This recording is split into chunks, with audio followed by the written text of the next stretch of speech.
Chapter 81. Axel vs. Gryffindor. You are listening at novelfull.audio. And alright, I was happy with all the donations and my hands started working faster. So here's another one. But read it slowly, okay? These chapters are 3,000 plus words, almost twice the size of other fics on this site. And you guys are still complaining about chapters being short. It's not my fault my writing is so good that you don't realize how much you've read. After separating from Axel, Daphne went to the VIP box to see her family. On her way, she found Hannah, Susan and Neville, going in the same direction as well. Hey, Daph. You're going to the VIP box, right? Said Susan, raising her hand in greetings. Daphne smiled, hey guys. Yes I am, Mum and Tori are here. Susan beamed, our families are also here. I love this day. She exclaimed. She then noticed the green scarf wrapped around Daphne's neck and raised her eyebrows. You're supporting Slytherin. Is it because of Axel?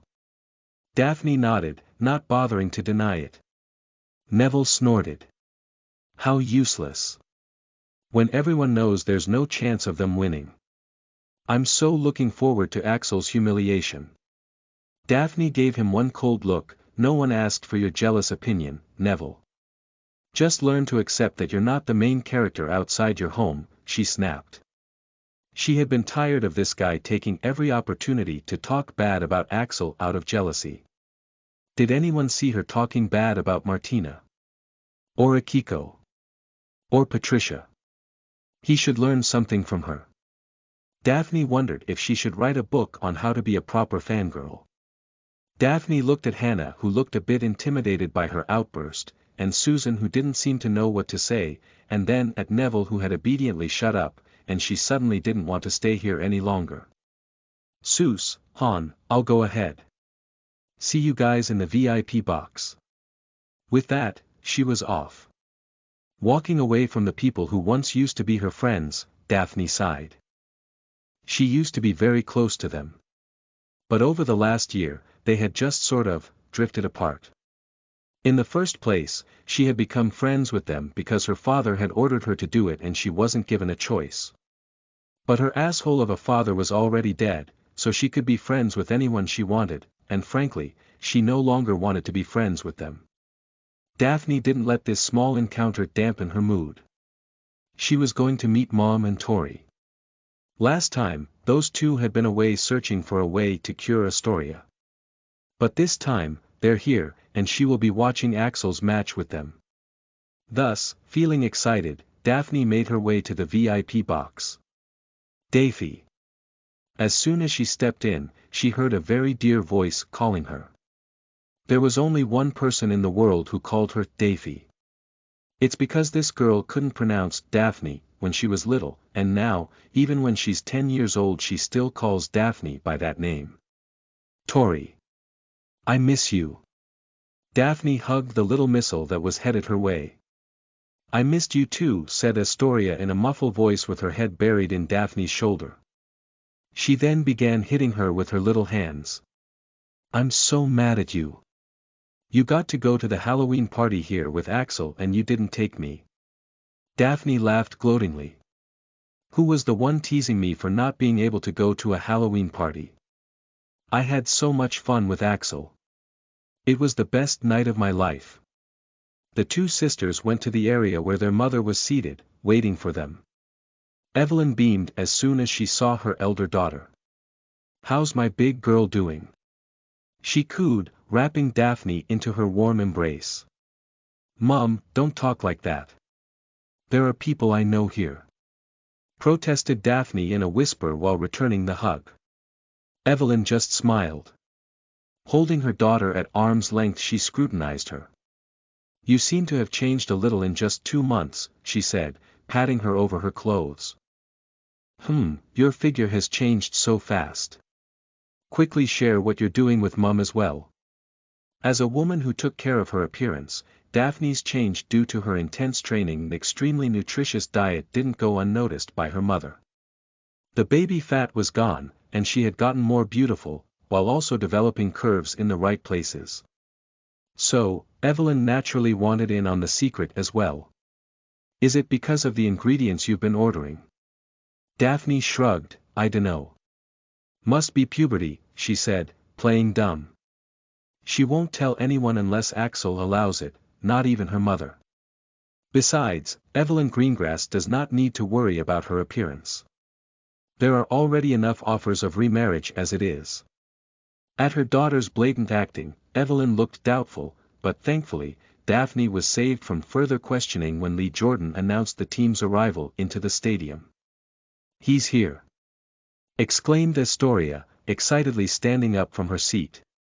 And sure enough, both the teams were currently making their way into the stadium. Daphne's eyes were instantly glued on Axel, who looked quite dashing in his Quidditch gear. But just when they thought the match was going to start, Jordan began to show the clip of Axel getting splashed with paint. Daphne once again closed her eyes. She couldn't watch it. And she closed Astoria's eyes as well. But Evelyn did see it quite clearly, and not for the first time. Honey, I do hope you've thanked the boy after this, she said, looking at Daphne. Daphne was puzzled. For coming with me. I did thank him. But her mother shook her head lamentably, you've so much to be thankful for to him. But in this case it's only because of you that he got splashed with all that paint. What? How is this my fault? Asked Daphne disbelievingly. Evelyn opened her Magi.mirror and played the clip in slow motion. Look here. He was already dodging the ball as soon as he caught a glimpse of it. The twins' shouts must have alerted him. But then look closely, said Evelyn as the slow motion clip showed Axel turning his head to look at Daphne, who was standing right behind him, and then moving back to his original place. Did you see? He would have moved away if he weren't trying to protect you. How dreamy. Astoria went star-eyed at Axel's display of chivalry. For her, Axel has always been a sort of hero, the person who gave her the magical cure to save her life. Meanwhile, Daphne. He did that, for her. Looking at the boy standing in the distance, Daphne's heart started to beat faster. A feeling of incredible sweetness welled up inside her. He always casually does these kind of things and doesn't even mention them, she complained. Her mother patted her back understandingly. It's difficult, right? Daphne put a hand on her heart, it is. The debt on her increases yet again. I hope there's nothing more, she murmured, her glistening eyes not looking away from Axel. Evelyn looked at her daughter in pity. This lass still doesn't know the biggest one yet. Who freed them from Cyrus Greengrass? The family of three remained in a comfortable silence, until the second clip ended. Only after the match was going to start did Astoria have a worried look on her face. He will not lose, right? She was unwilling to see her hero lose and be a slave to Sister Rose. Daphne shook her head. No way. Astoria looked hopeful, then, will he punish those bad guys? Daphne nodded. Of course. How do you know for sure? Daphne smirked, because he said so. For her, that was reason enough to be sure. As soon as the match started, everyone else in the VIP box was looking at other players. The only ones paying attention to Axel were the Greengrasses. Astoria wanted to see Axel play, and Evelyn, like Daphne, was a Quidditch enthusiast. So she wanted to see just how good Axel is for her daughter to have such confidence in him. As soon as the whistle was blown, they saw that while everyone was moving, Axel, on the other hand, remained completely stationary, with only his eyes moving. Then, as if a gun had been fired, Axel shot into a particular direction at a blurring speed. So cool! Exclaimed Astoria. Meanwhile, Evelyn, who knew more about Quidditch, looked at the scene with somewhat widened eyes. Was that? Daphne nodded, her expression mirroring her mother's. Launching boom. That was definitely a launching boom. But, I've never seen one like this before. Launching boom is an incredible technique in which the players somehow manage to keep their brooms at one place while leaning down. They are essentially gathering an incredible amount of potential in their broom, not letting it turn into kinetic energy. And when they finally let go, the result is a launching boom, which launches the player into a particular direction like a bullet. The technique is supposed to be a secret and only a few players are known to be able to perform it. And none of them are able to gather as much momentum as Axel. Evelyn was still surprised, he can actually perform a launching boom. For Merlin's sake, he's only 12. And where and when did he even learn it? She questioned. Daphne's gaze was transfixed on Axel, who was now waving his hand in the air. Honestly, I'm also only finding it out now. But Mom, there is a bigger surprise waiting, she said, pointing at Axel's hand. And by this time, Lee Jordan also noticed it. It's the snitch. Axel Hunt has caught the golden snitch. And I think it was before any of the teams even scored. Oh Merlin. Fastest catch, catching before any goal, smoothest catch, how many records has he broken? Was that real skill? Or was it just a fluke? That is the only question here. Cheers, and just like that, the Slytherin supporters, who had been trying to hide themselves into the crowd, suddenly emerged forth, cheering for Axel in full force. Axel looked at Rose Potter, who was looking at him like the apocalypse had come earlier, and a smile slowly formed on his lips. She saw, he realized. Rose was actually chasing after the snitch at the time. But of course, you can't really catch up to it in the beginning of the match since it usually flies the fastest in the beginning, but since she was paying attention, Rose had actually seen how he had caught the snitch.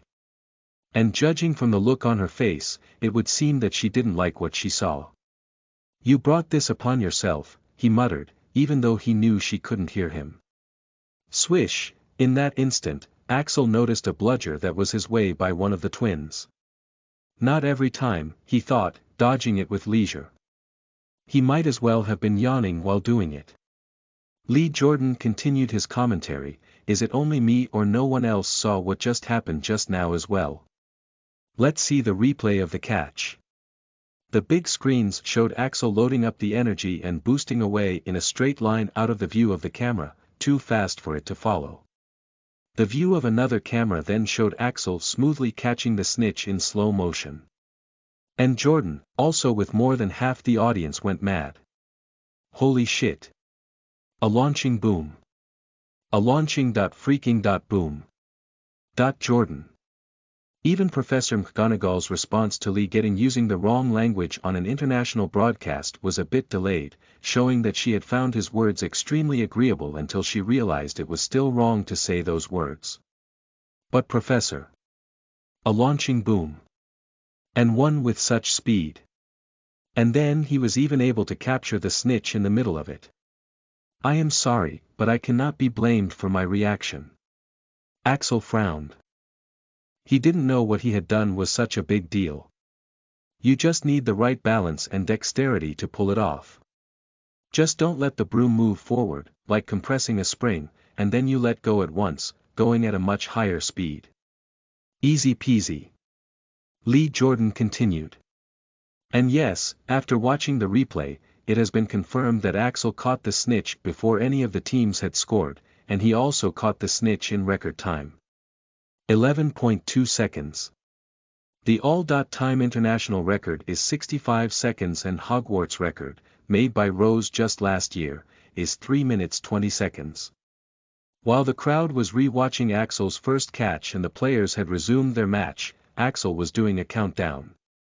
55, 56, 57, 58, there was this annoying rule, that you can only start to rechase a snitch at least after 1 minute has passed since it was previously caught, you know, to let it properly disappear. So, Axel had been waiting. 60, boom, and with that, another launching boom was used, this time much better than the previous one. And emerging on the other side, Axel's hand was raised high in the air again. Are you shitting me right now? Another one. Jordan, she really couldn't blame Jordan. Sorry Professor, but Axel Hunt has caught the snitch yet again. Has 1 minute even passed yet since the release of the snitch? How many records did he break this time? It has been confirmed, those catches and skills are no flukes. We might actually be watching the debut of a future Quidditch legend. As Axel released the snitch, a timed out was called by Captain Oliver Woods. A 100-point lead is not small.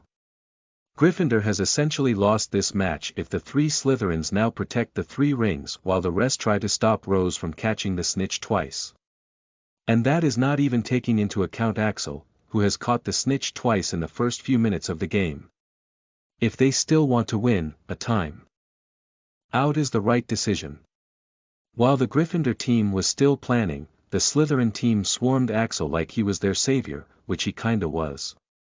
After Lee's commentary and those clips, it was everyone's ass on the line if they did not win. Especially for Patricia, the captain, who would be the one to take all the blame. This was no longer just a game of Quidditch for her.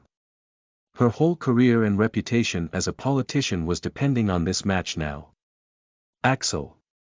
So as soon as the whistle for timeout was blown, Patricia was the first to arrive on Axel's side, almost lunging off her broom to hug him, which Axel avoided by backing away. We have already won the match.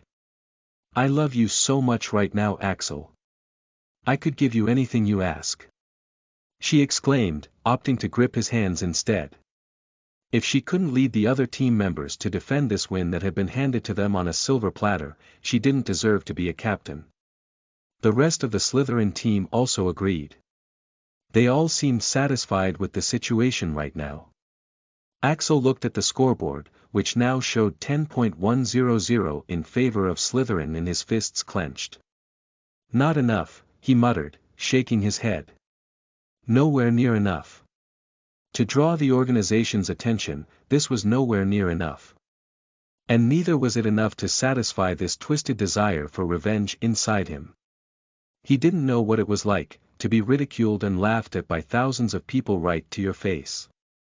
And by even more than that number who were laughing while watching this broadcast. Well, turns out, it's fucking humiliating and infuriating. Axel had thought that this would not affect him, but it did. And now he feels the need to show everyone exactly who it was they were laughing at. Even though he had this urge, he would suppress it if the situation doesn't allow it, but right now, the situation not only permits him, it actually demands him to go further. To go wild. To have free rein. I can hold back a little less today, he murmured, a grin slowly spreading across his face, which spelt doom for the Gryffindor team. Activating his senses, he decided to listen in on what they were planning. Beep. As soon as the break was over, the Gryffindor team seemed to have completely changed its course of strategy. Looking around, he saw the twins and some of the other team members circling him closely, looking at him like hawks. And Rose was circling him in a wider circle. He knew what they were planning. Launching boom requires you to stay facing in a particular direction for a few moments before shooting off. And the direction you'll go is the direction you're facing, no turns possible. So, every time you do it, you are essentially declaring the location you're going to go, and in his case, also the direction of the snitch. So, as soon as he starts loading up the energy to perform it, they would know the direction and one of them would block him, while Rose goes for the snitch. It's impossible to change direction at that speed. No one has been able to do it. So, since it's impossible to change direction, he would inevitably crash into the person who had blocked his path. With a collision at that speed, he won't be able to continue the match, and Rose would get the snitch. A very Gryffindor strategy, in which one of them is going to sacrifice himself for the team. Only, who said Axel always needs a launching boom to catch a snitch in the first place? And, who said he can't break their strategy, even while using a launching boom? Arcane Eyes. Activating Arcane Eyes on low burn, Axel quickly caught sight of the snitch. Then, he quickly calculated the speed and direction of his launch while loading up power in his broomstick. He's doing it. Everyone, follow the plan. Shouted Woods, thinking everything was going according to his kikaku. The guy might as well have been popping an evil smile while at it. With everything done, Axel shot into a particular direction at an incredible speed, and just according to the plan, one of the twins, George Weasley, valiantly came into his path right before the second Axel had launched himself. Boom! For a moment, the Gryffindors thought they had done it, and the Slytherins realized that they had been too late to understand the Gryffindors' strategy. But then, they saw Axel appear on the other side of George, his hand held high in a familiar gesture, with the golden snitch safely held within his grasp. Cheers, what? What just happened? I thought they were going to crash. I need a replay. Exclaimed Jordan, mirroring everyone's thoughts. Meanwhile, casually sitting on his broom, looking at the snitch struggling in his hand, Axel clicked his tongue. Who told them to assume I can't turn at that speed? Well, cough. I tried finishing it but it's already 3,200 plus words. It wasn't on purpose. Looks like you're going to have to wait for the incoming climax which I couldn't fit here. Smiling face with Halo, come here already. Patreon.com/snollygosta. Your support really makes my hands type faster. Power Stones, backhand index pointing down, backhand index pointing down, backhand index pointing down. Chapter 82. R.I.P. Gryffindor. You are listening at novelfull.audio. What? What just happened? I thought they were going to crash. I need a replay. Exclaimed Jordan, mirroring everyone's thoughts at witnessing the spectacle just now. Meanwhile, casually sitting on his broom, looking at the snitch struggling in his hand, Axel clicked his tongue. Who told them to assume I can't turn at that speed? He muttered. Amidst the anticipatory gazes of the onlookers, the replay was played in slow motion. And, what it showed managed to baffle the onlookers even further. Merlin's sweaty knickers. Did he just? Jordan. Lee Jordan, along with many others, couldn't believe what they saw. Just when Axel was about to bump into George, he somehow managed to swerve around the twin, missing him by a hair's breadth, blowing George's robes due to the sheer wind force. He actually did it. Axel Hunt has somehow managed to turn himself accurately at that speed. How? I don't know. Ignoring the crowd's cheering, Axel turned his head to look back at George Weasley. How the fuck are only Slytherins called the villains, he thought, knowing exactly what the guy had tried to pull. Others might have missed it, but Axel had not. Just now, when blocking Axel's path, the Weasley twin had slid back on his broomstick and raised the tip to point straight at Axel. In this way, the tip of his broom would hit Axel first in case a collision happened.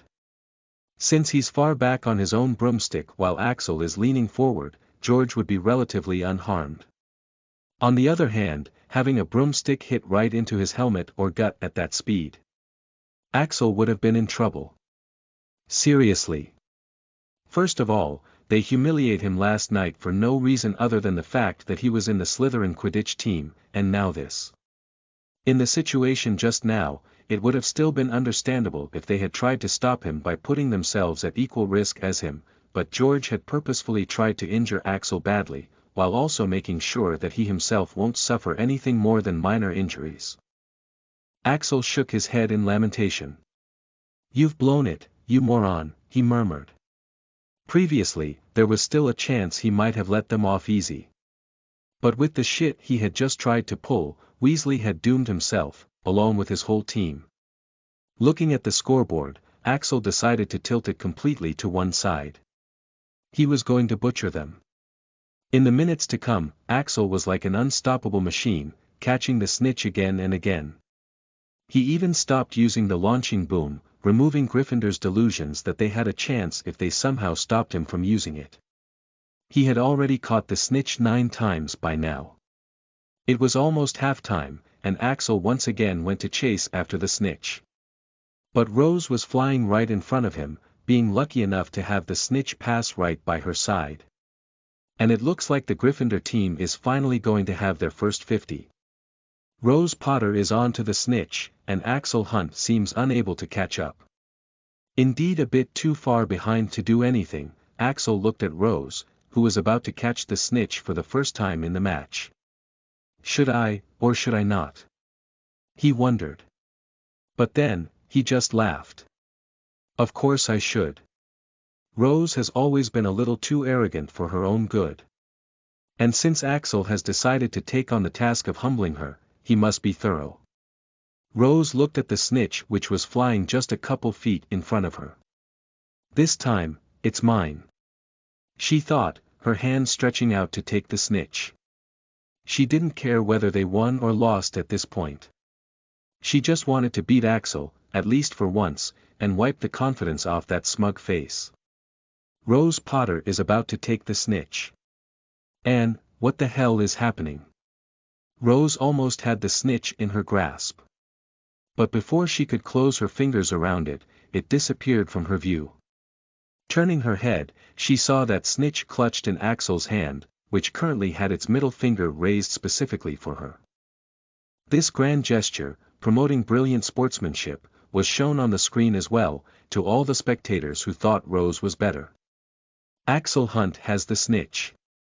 I seriously can't believe what I'm seeing. Is this guy a hacker? Hunt has somehow caught up to Rose, snatched the snitch right out from within her grasp, and flipped her off. What an absolute vindictiveness. Please remind me to not get on his bad side. Axel got a warning from Madame Hooch for using vulgar gestures which he shrugged off while the Slytherins, and many others among the crowd seemed to have found a new idol. Axel. Axel. Axel. Axel. Amidst thunderous cheers from the audience, the first half came to fruition, and the Slytherin team swarmed Axel once again. Axel. Marry me. That was Patricia, whom Axel promptly dodged once again. The rest, they were still nameless characters for him, so he ignored them as well. Finally getting from people trying to marry, hug and pat him, Axel wasn't allowed to take a breather since the Gryffindor captain Oliver Woods had accused him of cheating. That's the thing with games. If you're playing too well, people think you're hacking. Several experts came to Axel, who still held the struggling snitch in his hand. So, instead of releasing the snitch, Axel had to give it to the experts, who began casting several spells on it to find out any signs of tempering, since it did seem a bit unbelievable that he was able to catch the snitch so easily and quickly. After that, Axel's broomstick was also checked, since his flying skills were too bloody brilliant and the last burst of speed did seem a bit sus. And then his eyes were checked in case he was wearing some sort of enchanted device which was allowing him to see the snitch. Meanwhile, inside the Gryffindor locker room, the atmosphere was as depressing as a funeral. Which was kinda true, since they had just been butchered single-handedly by one person.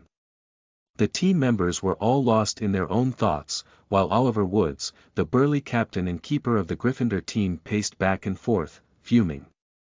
Rose sat quietly in a corner in a daze. What was she thinking when she accepted Axel's challenge? Did she really think she could beat him? The guy whom she hadn't seen lose at anything even when he was crippled. In the first place, what was she thinking when she went to confront him? What did it matter to her if he was seducing all the witches? Rose closed her eyes, and when she did, all she saw was the smug face of Axel, looking disdainfully at her with the snitch held in his hand, and the scenes of his amazing flying skills, which were much superior to hers without even trying. Damn it! I can't think of anything! Exclaimed Woods, bringing her out of her thoughts. But we can't let the Slytherin team win with such a huge landslide. We'll be the laughing stock of the entire Britain. So if any of you have any ideas, I'm all ears. The three chasers were out of ideas as well. We have to stop Hunt, but I have no idea how, said Angelina. That much was obvious. If they had to stop Slytherin, they had to stop Axel. But the question was, how? I don't think we can. Why did you guys have to provoke him? Questioned Alicia Spinnet. He's a beast. Yeah, a hot one, added Katie, without realizing that she had said it out loud. Though the other two chasers certainly did not disagree. The twins looked at each other. I say we take him out, said Fred. We can't beat in terms of skills anyways, said George. Rose disagreed immediately. No way. We were already wrong to let you do whatever you wanted with the earlier strategy. You could have seriously injured him. The twins looked innocent, but that would have stopped him, right? And we wouldn't be in this situation right now, said one. Besides, he's a Slytherin. We can't go soft on him, can we, Rosie? Said the other.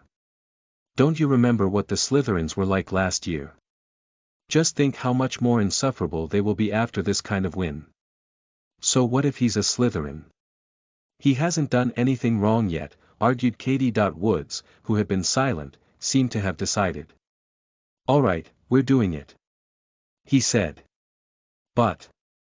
Began Rose, but Oliver cut her off. Save it, Rose. I'm the captain, and I've decided.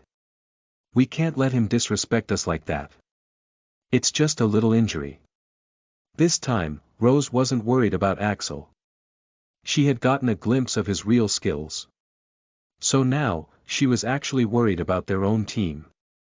You'll only make it worse for yourself, trust me, she said. We don't trust you anymore, Rosie. After all, you are already his slave, aren't you? Though the twins were mocking her, but Rose realized. They were right. Fuck. I forgot the bet. The examination for whether he was cheating or not resulted in nothing more than pissing Axel further off. Of course the experts couldn't find anything. As soon as the match resumed, Axel spotted the snitch yet again and went after it. From in front of him, he saw Fred Weasley coming, but he didn't pay much attention. And Axel's revenge continues, he's going for the snitch yet again, and something is different with the Gryffindor beaters, maybe a new strategy, OH. The hell. Just as he was about to catch the snitch, Axel was surprised as one of the Weasley twins out of the blue, decided to take a direct swing at him with his beater's bat as he flew past him. Imagine flying at a blurring speed, and someone comes at you with equally blurring speed and does a close line with his beater's bat. Yep, you'll be toast. Though with nothing to hold him back, Axel dodged of course, but missed the snitch, making him frown. Beep, the Gryffindor beater Fred Weasley got a warning and a penalty was awarded to Slytherin. So, that's how we're playing now. Thought Axel, looking at the twins as he cracked his neck. Then bring it. For few the minutes to come, Axel's pace increased, leaving no saving grace for Gryffindor. Even when Fred and George Weasley tried their best, how could they really take him out? Even the 10-year-old Axel was skilled enough to avoid whatever tricks they had up their sleeves. Especially when he's already on alert. The twins were desperate now. They knew that they were going to be disqualified if they actually succeeded. So, why not go all out? If they are losing like this, it is only fair that they bring their enemy down with them, right? It's the least they can do. So, just as Axel was about to catch another snitch, one of Fred Weasley distracted Axel by hitting a bludger his way with all his might, while George Weasley snuck up to him with his wand drawn, getting in as close as he could in order to get the perfect shot. Just one hit, and it'll be over. Thought the twins in sync. It would seem that the twins have lost it. A wand. A fucking wand.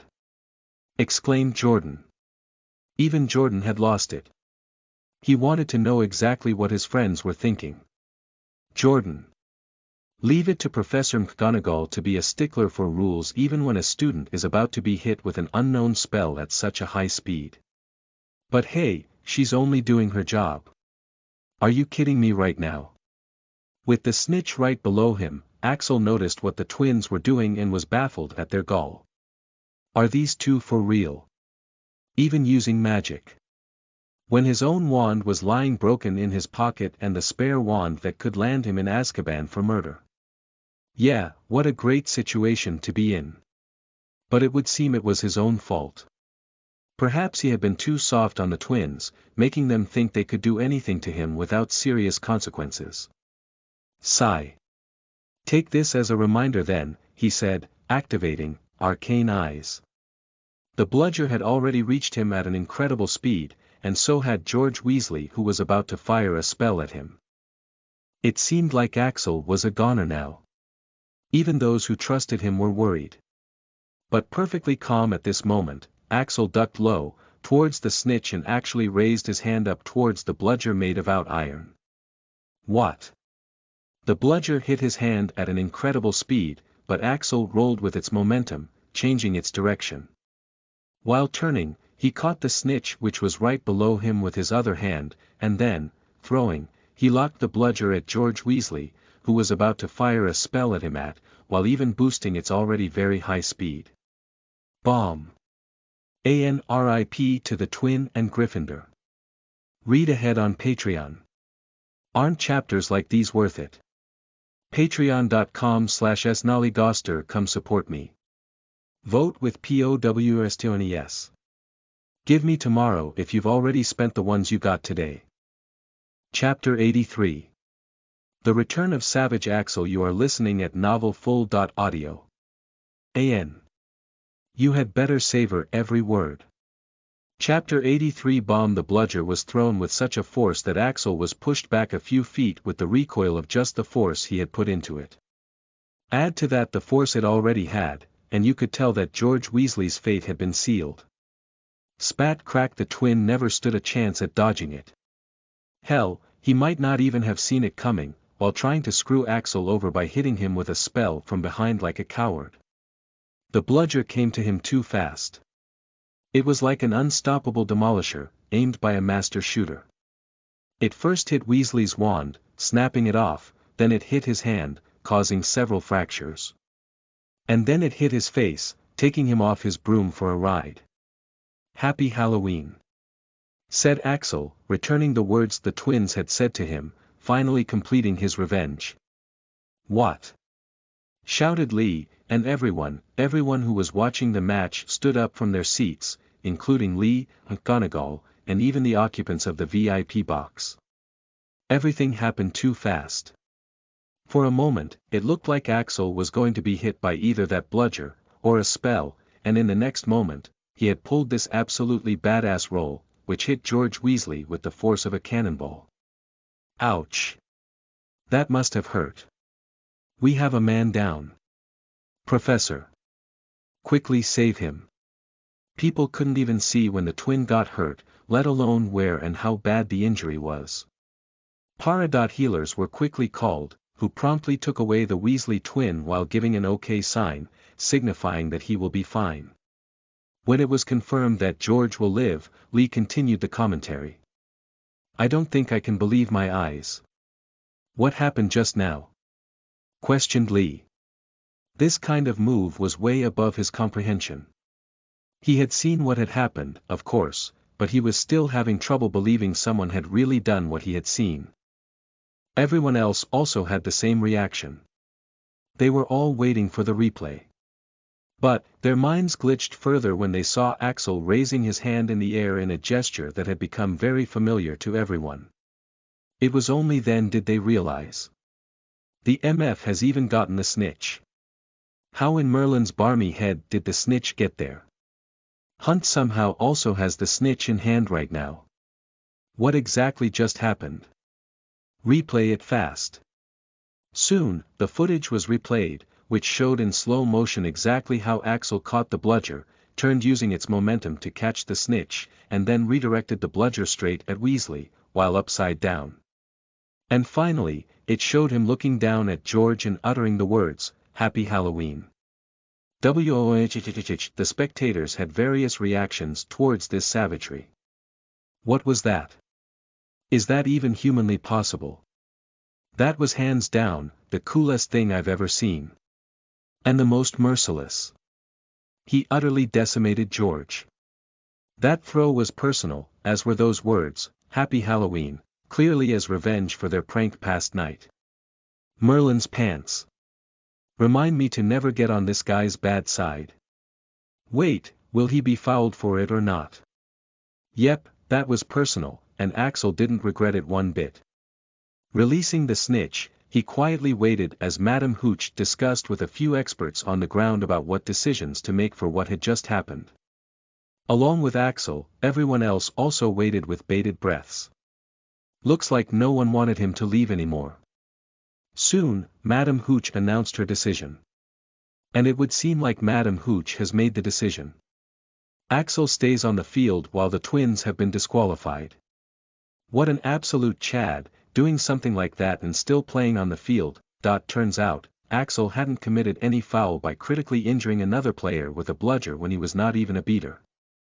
It would have been a foul if he had used the beater's bat, but understandably, there are no rules for what to do when a player catches the bludger by hand and uses it to injure the beater instead. Cheers, deafening cheers came from the audience, who didn't want to miss even a little bit of time watching this genius play. Axel! Axel! Axel! Axel! Sitting on his broomstick with the snitch still in his hand, Axel looked at the crowd that was chanting his name and felt the adrenaline pumping. Is this enough? He had gone and done it now. He had broken free of some of the faux mediocrity he had shrouded himself in. And he had to admit, it felt great, addicting, even. But he knew that this was the limit. He was not strong enough to afford revealing more for now. But one day, he decided. One day, he'll be at the top, and won't be afraid to show it. On the other hand, inside the VVIP box, Bellatrix struggled against the ropes she had been bound into. Andy, don't be ridiculous. Are you seriously going to have me call guards on my own sister? She asked, her eyes on Axel. Andromeda, who was currently holding 2 wands in her hands right now, sighed. And who forced me to do it? You would have killed those 2 if I hadn't bound you. Not before torturing them to insanity. And those 2 cheeky fuckers would have deserved it. Andromeda winced at the statement, and the ropes around Bellatrix tightened. No one. Absolutely no one deserves getting tortured to insanity, Bella. And I am the one being ridiculous, she said Andromeda, looking at the ceiling. At Andromeda's outburst, Bellatrix bit her tongue, recalling her brother-in-law in St. Mungo's, who had been tortured to insanity. She had been out of line. She was being a bad girl, and she needs punishment. I'm sorry. I didn't actually mean it. She said, looking away. Andromeda shook her head. We both know you did, she said in slight annoyance. That's the thing with Bella. Once she gets attached, there are no boundaries she wouldn't cross for that person, right or wrong be damned, consequences be damned. Andromeda sighed, recalling what had happened earlier here. Flashback, what the fuck? Who do they think they're laughing at? Shouted Bellatrix, throwing away her popcorn. Axel's clip had just been shown on the big screens, and as expected, Bellatrix had gone berserk. That Lee guy and those twins. I'm going to kill them. And Rose needs some serious spanking as well. As for those who are laughing, I'll ban them from all Quidditch stadiums in Britain. Calm down, Bella. These things happen sometimes. Don't take extreme measures. We have to deal with this smartly, said Andromeda, not really surprised. She was only cursing whoever had the brilliant idea of showing these clips here. This is the smart thing to do, said Bella. Anyone who goes against Axel dies. Andromeda shook her head in regret. That is exactly what she had been worried about. Thankfully, the match started, distracting Bellatrix. Though Andromeda couldn't watch. She knew exactly how bad Axel's condition had been. So she was not hopeful. But, cheers, wow. Yes. Yes. Yes. He did it. He did it.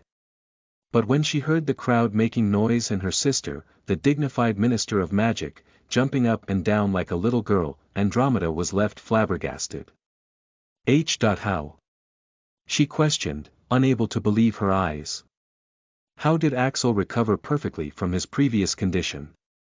It was already surprising enough that he hadn't gone mad after that torture, then it was surprising enough that he had been managing to do great despite those injuries, and then it was surprising enough that he actually seemed to have recovered. But, doing something like this. Flying with such grace and catching the snitch with such precision. Andromeda had to accept it now. Miracles do happen, at least for certain people. Just when she was feeling relieved thinking that her sister won't be causing any trouble today, those fools started targeting Axel, once again setting Bella off again and again for the rest of the match, which led to the current situation, where she's bound to the chair. Bellatrix once again struggled with her ropes, at least let me celebrate. He was so brilliant today, she said, sighing fondly. His father would be proud. That he was, Andromeda agreed. She hadn't seen anyone as skilled as Axel. Recalling how the boy had looked at his hands at that hospital bed, she realized the deep meaning behind his ironic and hopeless look when he had found out his hands along with his body were useless. He had just experienced something which would drive anyone else insane, and then he had to face the fact that he had just been stripped of what he was best at. Stripped of qualities which defined him. She could only imagine how strong his mental state must be, to not waste even a single moment moping around and instead trying his best to move forward. Meanwhile, inside the other VVIP box, Enzo ate his popcorn, while laughing, "Damn. That was fucking awesome," he declared. Even his mother didn't scold him about the language this time like she does. Alessandro sipped his martini, the drink, looking at Axel in approval, "There's no doubt about it. That guy is a top G." Trashed the whole team single-handedly and even returned the damage multiple folds. Enzo nodded, "Did you see that throw? No mercy. He's one of us. No wonder little sis fell for him." "I did not fall for him. I just said he's interesting," said Martina, coming out of her thoughts. She had been really worried about Axel just now. To begin with, he was already tired from the fight last night and in no shape to play. And then his wand had also been broken, meaning he couldn't have defended himself even if he wanted to. Francesca looked at her, and she could clearly tell her daughter genuinely cared for the boy. Her gaze turned to Axel, judging him critically. His injuries from last time seem to have healed perfectly, he has a prime physique, and he is academically at the top of his class, and has an unseen amount of skills. He certainly surpasses the criteria. Why does nobody listen? He is my friend," exclaimed Martina, but she really was considering inviting Axel over for a different reason. "His wand." "We hear you, Martini. We hear you.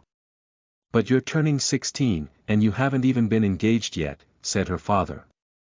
In mafia families, it was the norm for their children to be engaged in their childhood, as in by the age of 12.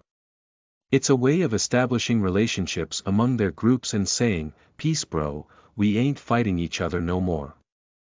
Let's find someone else to mess with together." But Martina hadn't been engaged yet. 1. Because Martina strongly denied it, and 2. No one can mess with the Valentinos.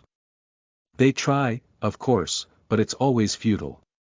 So, even if she's unaware, her engagement is turning into something of a big deal. The wealth and power of the Valentino family is immeasurable, and it's common knowledge that Martinez is the center of the Valentino family. Whoever marries her will have the entire Valentino family as their backing. That's why, all the mafia families are desperately fighting to have her marry into their family, causing a headache to the Valentinos. To decrease the competition, they're even spreading all sorts of rumors, like there's something wrong with her and that's why she hasn't been engaged yet, or that she likes girls. So, her family is currently looking for suitable candidates, to fix up the engagement and stop these hyenas who are eyeing their family. Martina, of course, is unaware of all this, lest she forces herself to get engaged to someone. "Don't bring up my engagement, Dad. I'm not thinking about it until it's absolutely necessary," said Martina, lost in thought. When his wand had been broken, Axel had seemed really down. It was the first time she had seen him care so much about something. So, she had gotten a bit too ahead of herself when saying that she could help him fix it by mistake, making Axel think that she could fix it. Before she could clarify, they had to run due to Akiko's warning. By the time she had turned around to see Axel, he had already gone. It's not a lie that she's great at making wands and that she could help him fix it, but wand lore is a subject that can only be learnt through time and experience. And fixing his wand, it's a bit risky for her. So, asking for her teacher's help would be for the best since it's guaranteed it will be fixed. There's only one problem. Her teacher doesn't do anything for outsiders. So, Martina looked at her mom. Mom, Axel's wand has been damaged. Yep, it's her mom. Her mom's family specializes in magical weapons. This was also the source of Axel's knife. Only, they don't share them with outsiders. Specifications. Asked her mother. Beechwood, 12 inches, and cherub hair as its core. There's critical damage to the wood and slight damage to the cherub core. Her mother raised an eyebrow. Cherub hair. No wonder. But beechwood doesn't seem to suit him. Does he have a problem with his control? Asked her mother, evaluating Axel further based on his wand. Martina scratched her cheek at her mom's "no wonder" comment. Cherub wand users are usually known to be very charming and charismatic. Even if she said that is not the reason why she's Axel's friend, it's not like anyone in here is going to believe her. As for the matter of beechwood not suiting him, beechwood focuses on control more than power. No, his control is good, too good, in fact. But it used to be very bad before his injuries were healed, so it used to suit him well. I was thinking we could replace the wood, along with other changes, she replied. Her mom's eyebrows raised further. Even those changes. Martina sighed, knowing what they were going to think, but she had to do this. Axel had saved her life. And just yesterday, saved the school. It's the least she can do. Yes, Mom, I want the best. But it's really not what you think, sigh. All three other Valentinos in the room looked at Martina, making her feel like dying out of mortification. Finally, her mother gave out her verdict. Fine, invite him over for Christmas. I'll see what I can do, she said with a smile. An. Where will Axel go? Greengrass or Valentino? There was a vote on Patreon. Next chapter. End, snap. Axel and Daphne, come read ahead and support me. Patreon.com/snollygoster powerstones. Backhand index pointing down, backhand index pointing down, backhand index pointing down, backhand index pointing down. Chapter 84. Snap of Axel and Daphne. You are listening at novelfull.audio. Chapter 84. During the amazing Axel v/S Gryffindor match, the VIP box had been quite eventful. So much so that it deserves its own chapter. Before the start of the match, inside the VIP box, the scene was a bit peculiar. Aside from various influential families, there was another group of people present, attracting a lot of attention. They were scouters, the people looking to sign talented prospects into their team. Scouters are here every match, so what's the big deal? Well, the big deal is that, usually, they're from local minor leagues, looking for talent. But today, aside from these, there were the real deal here as well, the big leaguers. And not just one or two from Britain, but from foreign clubs as well, which is quite surprising for a school Quidditch match. And, there's only one reason why they're here. Rose Lily Potter. Usually, the big leaguers don't need to do this kind of grunt work.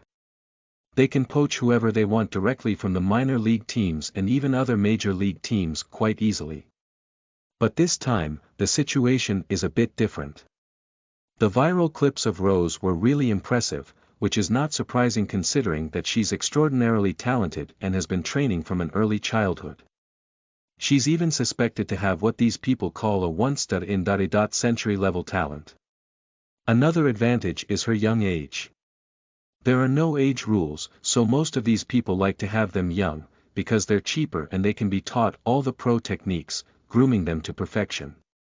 We're talking about Quidditch, so, here they are, to confirm her talent in person and sign her up quickly before the other predators get their hands on her. But, when the match finally started, something unexpected happened. Did that guy just... The snitch. How? The match just started, damn it. Isn't this a record? But how did he even do it? Did anyone see? None of them did. All of them were only looking at Rose, it would seem. As people who called themselves Quidditch experts, they were quite embarrassed. Is it only me or no one else saw what just happened just now as well? Let's see the replay of the catch, said Lee. But when the replay was played, a fucking launching boom. Merlin's eyeballs. For the love of Quidditch, Merd. Did that guy just casually pull off a launching boom? You sure we were here for the girl? These guys had the most intense reactions. Because they knew the significance of what Axel had just done. On the other hand, the situation was completely different on the other side of the VIP box. Suck it, Neville. That's what Daphne had said, soon after Axel's first catch was replayed, to Neville in a low voice, flipping him the bird. Neville's ears turned red out of embarrassment and anger. He was sitting with his father and Gran, both of whom certainly didn't appreciate her extreme politeness. Frank Longbottom frowned. Just now, he had been listening to his son complain about how Daphne had gone dark and was supporting the Slytherin team today due to some random guy, even fighting with Neville over it. Frank had a hard time believing that, since Daphne used to be a very polite and sensible girl in his memory, but seeing her right now he figured his son was indeed speaking the truth. Mrs. Greengrass, he said, looking at Evelyn. I know it must be hard on you after Cyrus, but you have to pay better attention to your daughter's behavior. Evelyn was embarrassed. I apologize on my daughter's behalf. I'll have words with her, she said before turning to Daphne. What was that about? She asked in a low voice. That jealous git is always talking bad about Axel, said Daphne glaring at Neville, and that was all the explanation Evelyn needed, her attitude towards the situation changing 180 degrees. Unaware that he was no longer going to receive the same courtesy twice, Mr. Longbottom nodded patronizingly. He truly believed that the catch just now was a fluke and Axel was no good. It's better that you understand. That kid has no family background, and he was still sent to Slytherin, and no matter how good he plays, he can't match prodigies like Rose. Kids like that have no future to speak of and will only have a negative influence on your daughter. It's better to nip the bud in the early bloom, he said helpfully. The girl has no father figure to look out for these things, so he might as well help them out as a common courtesy to their children's friendship. Evelyn's eyes turned cold. Axel was the savior and benefactor of their family. And someone insulting him is someone insulting her family. She was going to say some choice words to Frank Longbottom, but something happened. Boom, are you shitting me right now? Another one. While Mr. Longbottom was giving his valuable opinions on Axel, Axel had once again caught the snitch in just a minute after his first catch, making Mr. Longbottom eat his words. Axel Hunt has caught the snitch yet again. Has 1 minute even passed yet since the release of the snitch? How many records did he break this time? It has been confirmed, both of those catches and skills are no flukes. We might actually be watching the debut of a future Quidditch legend. Evelyn smiled kindly at Frank. I think I would know better what's best for my daughter, Frank. Please keep your Longbottom out of it. Mr. Longbottom's patronizing smile vanished. Pfft. A snicker was heard from near a seat beside them, and the group turned to see Sirius Black sitting along with his wife Marlene and son Jamie. Frankly speaking, got your Longbottom kicked, Frank, said Sirius with a chuckle. Frank scowled at his friend. Thought we were on the same side here, he gruffed, feeling even more annoyed. He had been speaking against the person who's currently kicking his friend's daughter's bottom right now. Sirius chuckled. Why so serious, Frank? And I didn't say you were wrong. The kid's skilled, I gotta admit, insanely so, but we are gonna kick the Slytherin's bottom today. Launching boom has its flaws after all, he said assuredly. Being the best friend of a seeker and a godfather of another makes you know your Quidditch. So he could already see how this was going to play out. The boy's in danger, people. One more launching boom, and he's going to the infirmary, said Sirius, his deep, far-seeing eyes set on the pitch, giving off the impression of an expert. Oh look, it's already starting. He added, and indeed, something had indeed started on the pitch, as the Gryffindor had changed their composition. What? Daphne became worried. Axel was already looking a bit under the weather ever since he returned last night. She was worried he might not be ready for whatever was coming. Seeing Daphne like that, Neville was of course glad. You suck it now. But Daphne was too worried to him pay attention. They're going to take him down. If he uses that trick again, he's going to crash. So if he has any sense, he should stop doing it now. Explained Sirius. Oh no, he's doing it again. Sigh, as expected, he's good, but seems like he's still too green, he said, feeling more relieved than he sounded at the knowledge. The Scouters were here, so Rose needed to perform well today. And this Axel was currently stealing her thunder. Sirius's words of wisdom made all the greengrasses worried. While in the pitch, Axel had been loading his energy, about to shoot off. Suddenly, they saw George Weasley get in his way and understood what was going to happen. No. Daphne stood up from her seat, but it was too late. Boom! Axel disappeared from their view, and Evelyn had to hold her daughter back to stop her from rushing to the stadium. But then, what? What just happened? Cheers! They saw Axel appear on the other side of George, his hand held high in a familiar gesture, with the golden snitch safely held within his grasp. Daphne finally took a deep breath, her heart still hammering her chest due to the earlier scare. He's fine, said Astoria, hugging her mother. On the other hand, Sirius sat there like a statue, his words stuck in his throat as he tried to clear it while the Greengrass sisters gave him matching judgy glares. Don't talk if you don't know anything, they seemed to say with their eyes. They had thought he was an expert. On the other hand, their mother was pure savage. Your gift of foresight rivals the psychics of Knockturn Alley, Mr. Black. I am most impressed. Ahem, Oh, he did that, tried Sirius, pretending to understand, though he had no idea what the fuck had happened out there. The expert image he had was shattering to bits. It's the least likely outcome, huh? He must be really lucky, he said, nodding his head to himself while his wife Marlene tried to hide her face out of second-hand embarrassment. At this moment, the replay was shown, in which Axel masterfully swerved around the twin, dodging him by a hair's breadth very calmly, and then catching the snitch. He actually did it. Axel Hunt has somehow managed to turn himself accurately at that speed. What an amazing show of skills. Sirius. Slap slap, his cheeks felt swollen. Mom, is this person really an expert? Asked Astoria, pointing at Sirius. Evelyn shook her head, no Tori, he's a prankster. He likes to scare and bother people. Don't listen to him. Oh, so he's like those bad twins?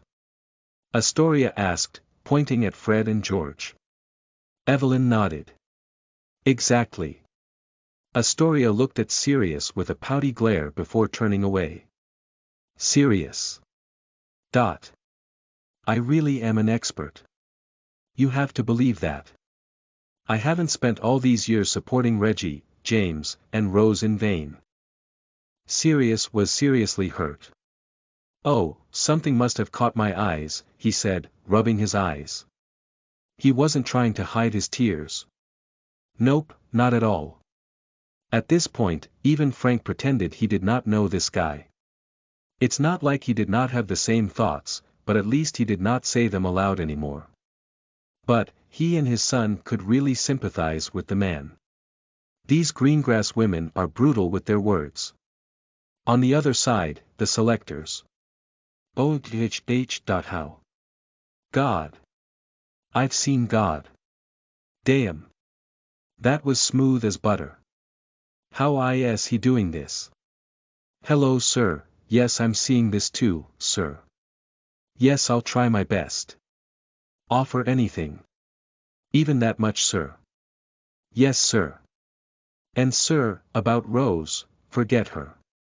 Alright. Every one of these scouts was already out of their seats, their attention focused solely on Axel. Once in a century talent. This was a talent that's never been seen in the history of Quidditch. Screw Rose. They can't miss someone like this. The game continued like that, with these experts not moving their eyes away from Axel. They were already discussing the amount and terms they were going to offer with their bosses. Like this, the half-time arrived, and Sirius got up from his seat. Excuse me. To his credit, he had managed to keep his mouth shut until now with much difficulty, which turned out to be a good thing, since he would have been wrong again with the last catch in which Axel magically outflew Rose. Going out, he took out his Magi.mirror and typed a message. Take out the Seeker. At any cost. He sent it to someone he had saved as New Marauders. He also sent out a few hundred galleons. This much was like chump change for him. The other side replied instantly, Lord Padfoot has spoken. It shall be done. What? He can't let his daughter be a slave to a Slytherin boy, right?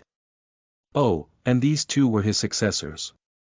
Their pranks are hilarious. Whistling a jolly tune, Sirius pocketed his Magi mirror. Now, to save his expert's image. Returning to his seat, he confidently looked at the greengrasses. I have some serious predictions for the second half. And I think it'll be for the best if your hero sits this one out, he said, waiting for them to demand an explanation. But at this point, the greengrass women just nodded perfunctorily, giving him a lukewarm glance before turning their attention back to the match. Sirius shrugged. And within the first few minutes of the match, one of the Weasley twins directly took a swing at Axel with his beater's bat. That bloody, yelled Daphne almost at the top of her lungs, but paused mid-curse, realizing she was in the presence of many influential people of the society. Covering her face, she buried herself in her seat, completely mortified. Her perfect pureblood heiress image was ruined. Axel Hunt. You'll be the death of me. She thought furiously, her cheeks burning. The problem was, she was okay with that. Seriously, what is happening to her? Sirius sipped on his drink leisurely, sitting with his legs crossed. Ladies, is this the part where I say, I told you so? He said calmly, though he was quite surprised, disappointed and annoyed that the boy somehow dodged, similar to how you feel when you smash a cockroach, only for it to spring up and run away without damage. For the next few minutes, the greengrasses were constantly on edge, with the twins attempting everything to take him down, and Sirius passing out ominous comments, making them quite anxious. Not too long after, Axel was met with an inescapable situation. A bludger was headed his way and one of the twins had drawn his wand, approaching close to him. Daphne was extremely angry right now. And she didn't even know who. But she knew one thing. This man needs to shut up. She has absolute faith in Axel's ability, but she can't help but worry. And this man's constant predictions aren't helping. Let's see if he can escape this, said Sirius, excited. A few moments later, Sirius Black sat with a blackened eye, looking at Axel, who had somehow managed to pull off something incredible. Only now did he wish he had kept his mouth shut the whole time. But today, he had at least learned a few life lessons. Firstly, I'm never betting against that kid again. Whatever the situation. He's a monster, and second, that girl packs a serious punch. The match finally ended, with Gryffindor's or any team's worst defeat in the history of Quidditch.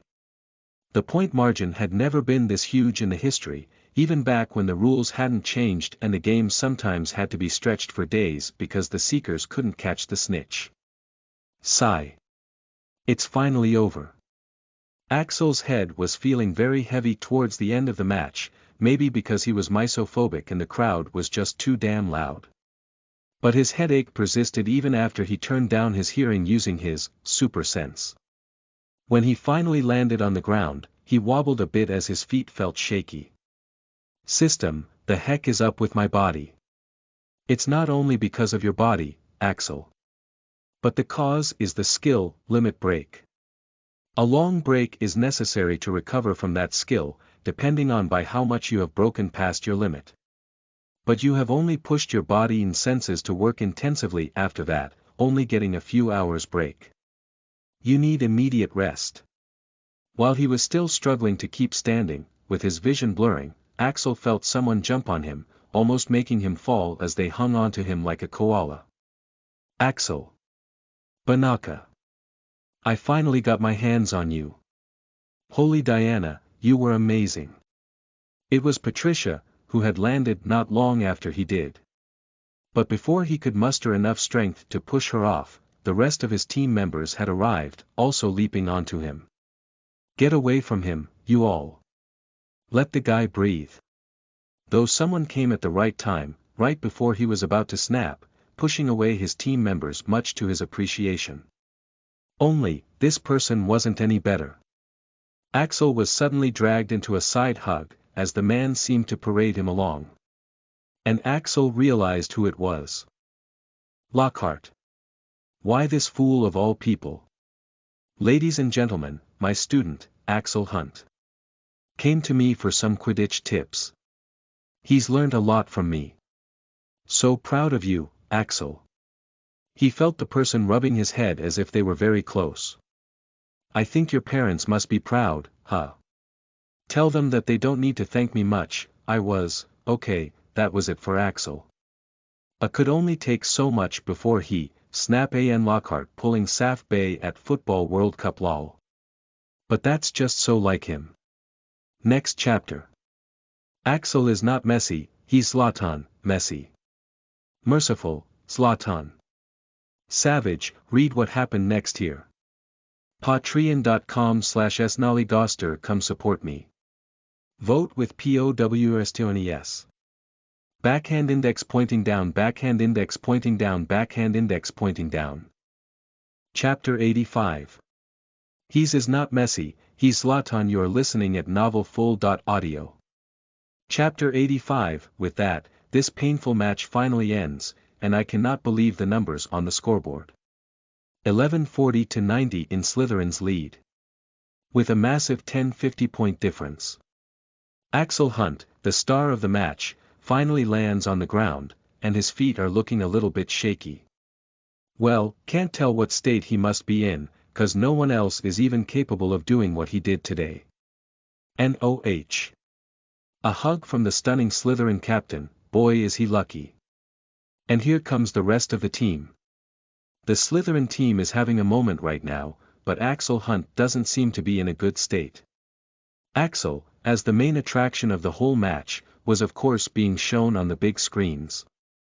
And by now, people were obviously starting to take notice that something was wrong. Honey, there are wards out here. Only reporters, professors and players are allowed entry into the pitch, said Evelyn, putting a hand on the panicking Daphne's shoulder. Can't you do something about it, Mum? He's clearly not all right. Daphne was trying her best to get into the pitch. But students or civilian entry was forbidden, with all kinds of wards set up. That idiot. I knew he wasn't all right, said Martina in half worry and half annoyance. And here comes Professor Lockhart, commentated Lee. Whoa, didn't see him coming, but looks like he's getting everyone off of Axel. And now he is hugging him.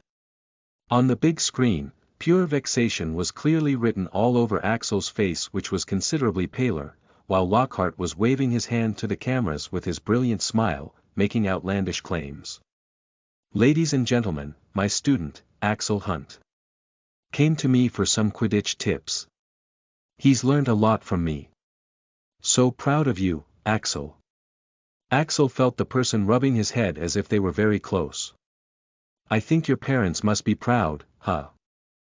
Tell them that they don't need to thank me much, I was only, snap. Axel had had enough. He had been feeling nauseous for a while and there was only so much he could take. The teammates couldn't really be blamed for their reaction, he had won them a match and they were just thanking him. So even if he didn't like it, it didn't piss him off too much. But what the heck is up with this guy? Is he really doing this right now? Even though Axel's body and his senses weren't working properly, his mind was. And he knew what had just happened. This person, Gilderoy Lockhart, is a very popular, well-established, and very experienced adventurer. His skill set includes being great at pretty much everything. And who is Axel? Before today, a fucking nobody. So, if Lockhart claims he's got some great insights in Quidditch and he trained Axel, and Axel says otherwise, who's the majority of people going to believe? Of course Lockhart. It means this man is trying to piss on all of what he did today. Today, when Axel woke up, he wanted nothing more than to sleep a bit more. It wasn't like his usual, tired bone kind of tired state. It was even worse, due to the limit break backlash, but he still forced himself. He came here, and did everything he needed to do, even exposing many of his cards, even if he needed rest, and even if it was so risky for him to show off. And here is this bastard, trying to take that all away. For what? Simple fame. How infuriating is that?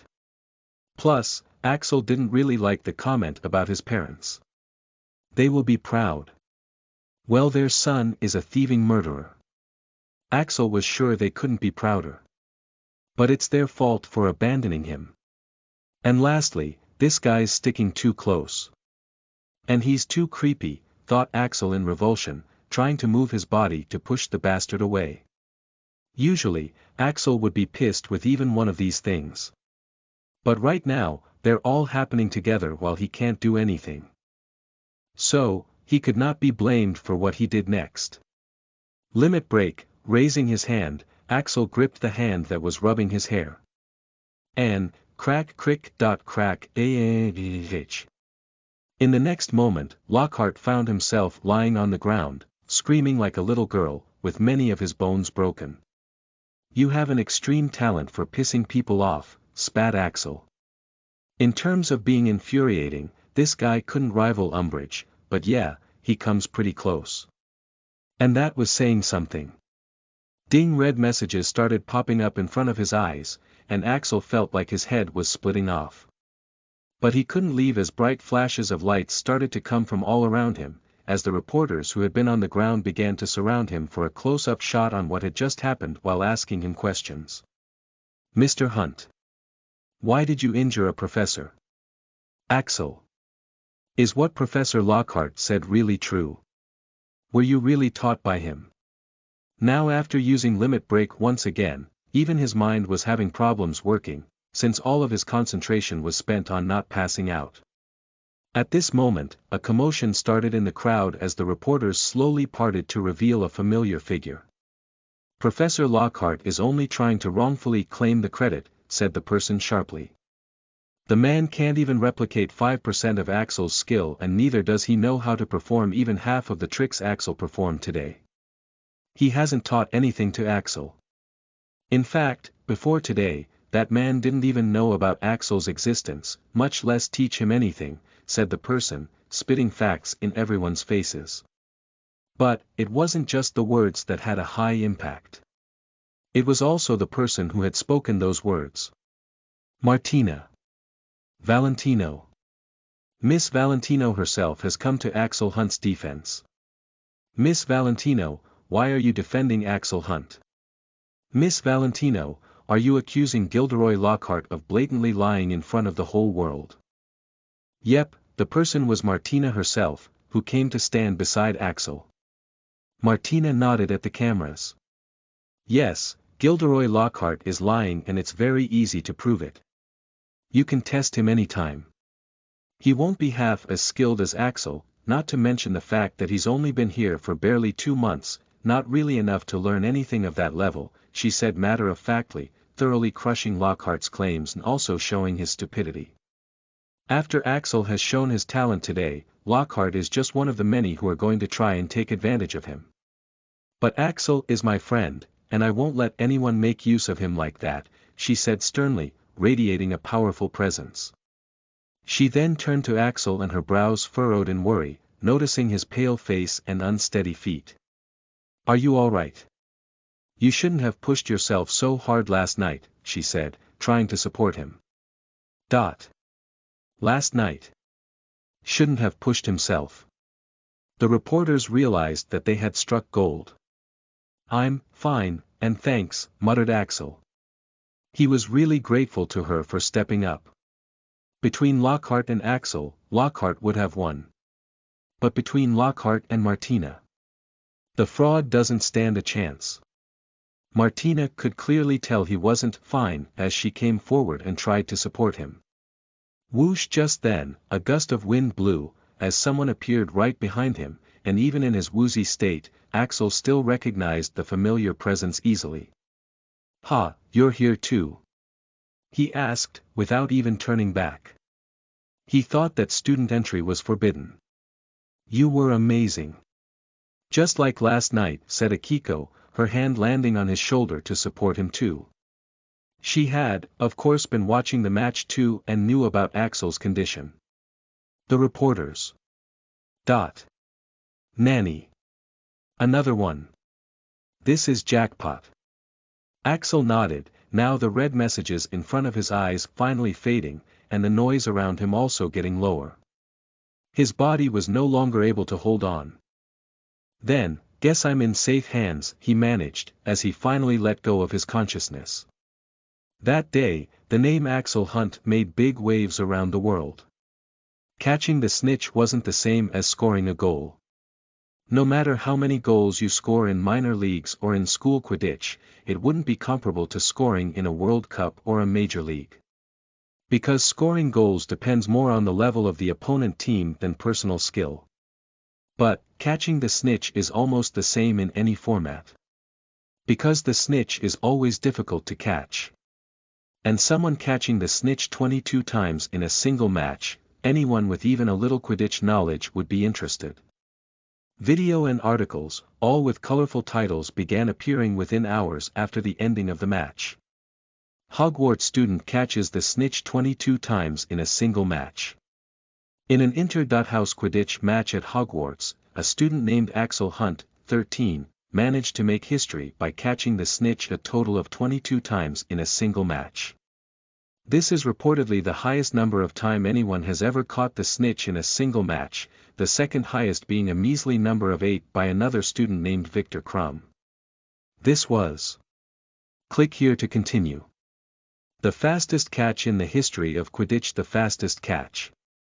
A player caught the snitch in just 11.2 seconds, creating a world record. The player is Axel Hunt, 13-year-old, and he caught it using the very difficult technique, the launching boom. A 13-year-old seeker breaks more than 20 records in a single match. Another record. Axel Hunt, a member of House Slytherin at Hogwarts, managed to break the record of most records being broken by a single player in a single match. Watch the highlights of his spectacular performance here. The most brilliant catch in Quidditch history, we guarantee you have never seen a catch like this. In an iconic match, the seeker catches the bludger with one hand and the snitch with the other, but it doesn't end here. Watch in high quality. Gilderoy Lockhart gets thrashed by 13-year-old boy, the well-established defender against the dark arts, bestseller author, and famous adventurer and influencer Gilderoy Lockhart, who is currently teaching defense against the dark arts subject at Hogwarts, gets brutally beaten on by 13-year-old student. Reportedly, the student was not in a right state after his match, and Lockhart pushed his buttons further by claiming credit for the boy's achievements, causing the boy to lash out. There were thousands of videos and articles like this started appearing, making Axel's name resound not only in Britain but also in different parts of the world. And various articles of Axel began to come up as well. Who is Axel Hunt? Everything about the Quidditch player Axel Hunt in a nutshell. Suddenly, a name has become very popular by taking the Quidditch world by storm by breaking more than 20 world records in a single game. So naturally, the questions have begun to arise. Who is Axel? What kind of person is he? What is his family background? In this article, we will cover everything we have managed to find about the rising legend. The first thing we discovered is that Axel Hunt is a mystery. His birth is not registered in the Ministry or Hogwarts website like all other students. There's no information about what his life was like before coming to Hogwarts, and neither is there any information about his parents or legal guardian. According to our sources, the boy has always arrived and left the King's Cross station alone, and nor has anyone come to visit him on the visiting days either. In his first year, the boy had come to Hogwarts heavily injured, and his performance at his classes were consequently affected as well, including his performance at Quidditch. He used to fly without gripping the handle. His hands were always all shaky, said one of his anonymous classmates. His spells used to be very weak. And his hands were always shaking. Also, his aiming was horrible, was what another source confirmed. The cause, origins, nature of Hunt's injuries remain undisclosed, but it was something that even Hogwarts' finest medical staff couldn't heal, and it caused him to have problems with his magic casting, dexterity, and balance, almost everything a good wizard and Quidditch player needs. But Hunt didn't let this bring him down, as over the year, he made steady improvements in his health and studies, becoming one of the top students at Hogwarts. He finished his Hogwarts first year as the valedictorian, coming first in almost many subjects. Click here for more. Most popular boy at Hogwarts. Below were pictures attached of Axel's. One of him being supported by Martina and Akiko, one of him face to face with Rose, one of him being hugged by Rose, and one of him and Daphne. Click here to read. While these kinds of articles were appearing all over the internet, unaware of all this, Axel was blissfully asleep in the VIP ward with no disturbances. When he finally woke up, it was already the next day.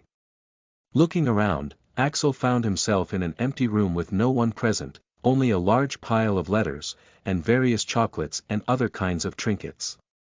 As soon as he sat up, a bell on his bedside began ringing, causing him to try and shut the thing down. While he was still fiddling with the thing, the door opened and Madame Pomfrey entered. "I have to say, Mr. Hunt, you continue to surprise me," she said in exasperation, to his bedside with a writing pad. "How did your crippling injuries from last time get healed?" "It's like they were never there," she said, slight intrigue and frustration slipping into her tone. Sigh. Axel sighed. He had been planning on avoiding Pomfrey for this exact reason. That was also the reason he learnt, heal. But oh well, him and dangers are old friends, and he should have known it was inevitable to avoid this place forever. Now that Madame Pomfrey has had time to scan his body, she must have noticed a lot of peculiarities about it. "Professor, I am not telling you. And I will ask your complete discretion over the matter through the healer-patient confidentiality pact as well. Also, please destroy any reports you have on me." If there was one thing everyone knew about Madame Pomfrey, it was that she was a stickler for rules. And Axel knew the rules now. He knew he could do this. Madame Pomfrey gave him a disapproving look. "Mr. Hunt, are you aware how many people we could Pardon me, Madame Pomfrey," interrupted Axel, "but I couldn't give a flying fuck about how many people you could help with whatever I reveal.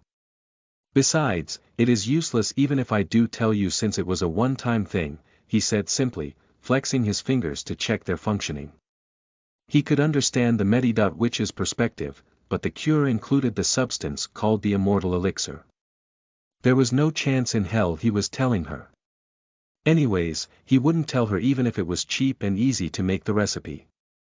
He'd rather sell the potion made from it to the rich people at high prices. "Now could you tell me where I am? Can I leave now?" he asked, flexing his arms and legs experimentally. He was still feeling tired, but everything else seemed fine. Madame Pomfrey sniffed disapprovingly. "You had half the school coming here to see you, so you had to be shifted in the VIP room. And no, you are not leaving until you've gotten at least 2 more days of rest. Your condition is serious." Axel frowned. "Serious? Isn't it just some fatigue?" Madame Pomfrey seemed to consider hitting the boy. Fatigue. Your body was refusing to function properly no matter what I tried.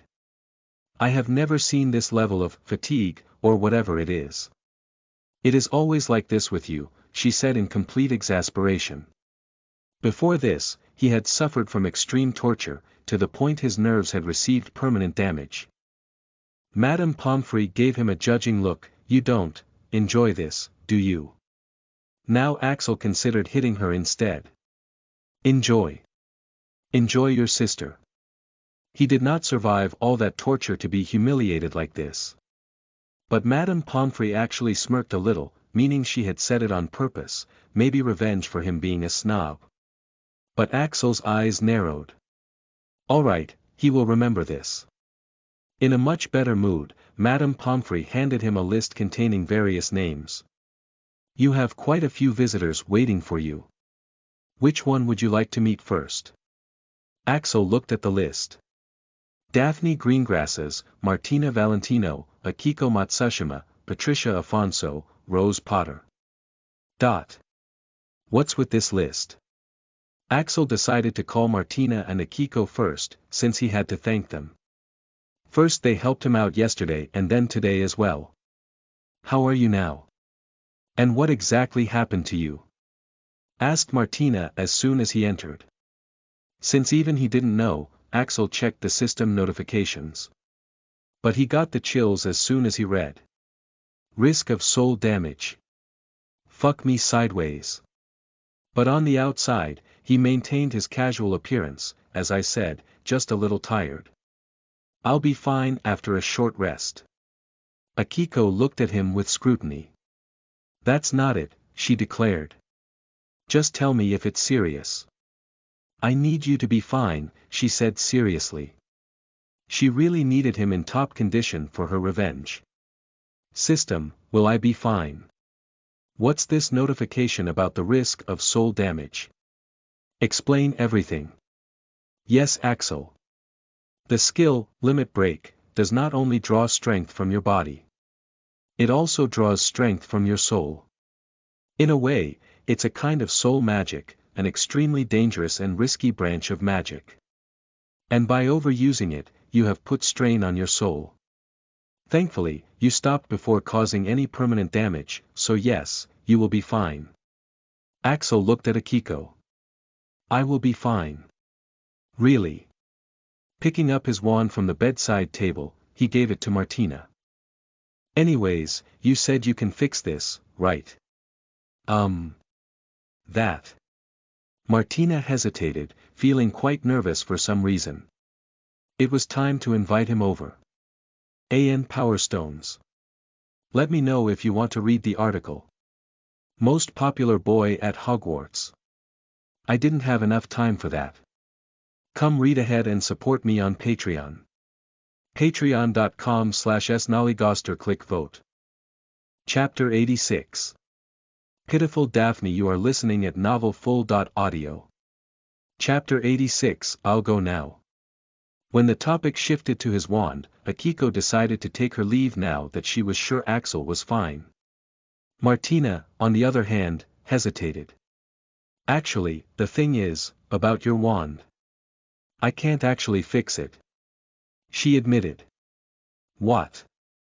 Axel froze, as the sinking feeling he'd been having after his wand had been destroyed came back to him. Martina couldn't fix his wand. The only reason he had been fine with his wand getting damaged was because he knew Martina would fix it. And now she says she can't. Then why did you say you could? Well, I didn't say I could fix it, I had only said I can help you fix it, said Martina, pursing her lips. Axel could suddenly breathe again. He didn't know he'd been signing for this when he decided to strengthen his bond with his wand for extra power output. Then, it can be fixed, right? He asked, just to make sure not to jump to the wrong conclusion this time. Martina nodded vigorously. Oh, of course. Don't worry about that. But the thing is, you'd have to come to Italy for that. Do you have plans for this Christmas? She asked, looking abnormally nervous. Axel thought about it. Christmas was the nearest date he could leave Hogwarts. At least without breaking the rules. And as far as he knew, I have no plans for Christmas, he replied. He has never had plans for Christmas, except for the last one, which he blew up by causing a spectacular misunderstanding, also by being picky with his food, not being able to talk much, and by just observing the happy family like a creepy depressing outsider. So yeah, he didn't think he had plans for Christmas. He couldn't ruin another one of theirs. But going to Italy. Why Italy? He asked. My mother's side of the family specializes in magical weapons and my father's side in enchantments. So that would be the best place for you to get your wand fixed, Martina explained. What about Ollivander? Can't I just get it fixed there? He asked. As far as he was aware, Ollivander was the best in Britain and it would be far less troublesome to get it fixed in Britain. Martina shook her head sadly. You don't understand, Axel. Repairing a wand is not something normal. Usually, when a wand is broken and damaged, the only choice is to get a new one. Ollivander can't repair that much damage. And even if he did, the bond will no longer be there. That last line sold Axel. But he was a bit surprised by what her words implied. So, your family is actually better at wands than Ollivander's. If that was the case, then why hadn't he seen anyone else with a Valentino wand? Martina nodded. It actually is. It's one of the reasons why we're the most powerful family in Italy. But we never make wands for outsiders. Well, that made sense. But I am also an outsider, aren't I? Martina broke eye contact on that. Well, my parents think you aren't. She murmured in a low voice. Ichem. What does that mean? Nothing. I meant to say that they can make an exception since we're friends. Oh. Axel was really grateful. Thanks. Well, there's just a small thing. Axel wasn't surprised. Of course there will be a catch, nothing is free in this world, what is it? Don't worry about the money. I can pay any amount. He began but Martina cut him off. No, it's not anything like that. You just have to, come to my home and celebrate Christmas with us. Wait, what? Axel had a bad feeling about this.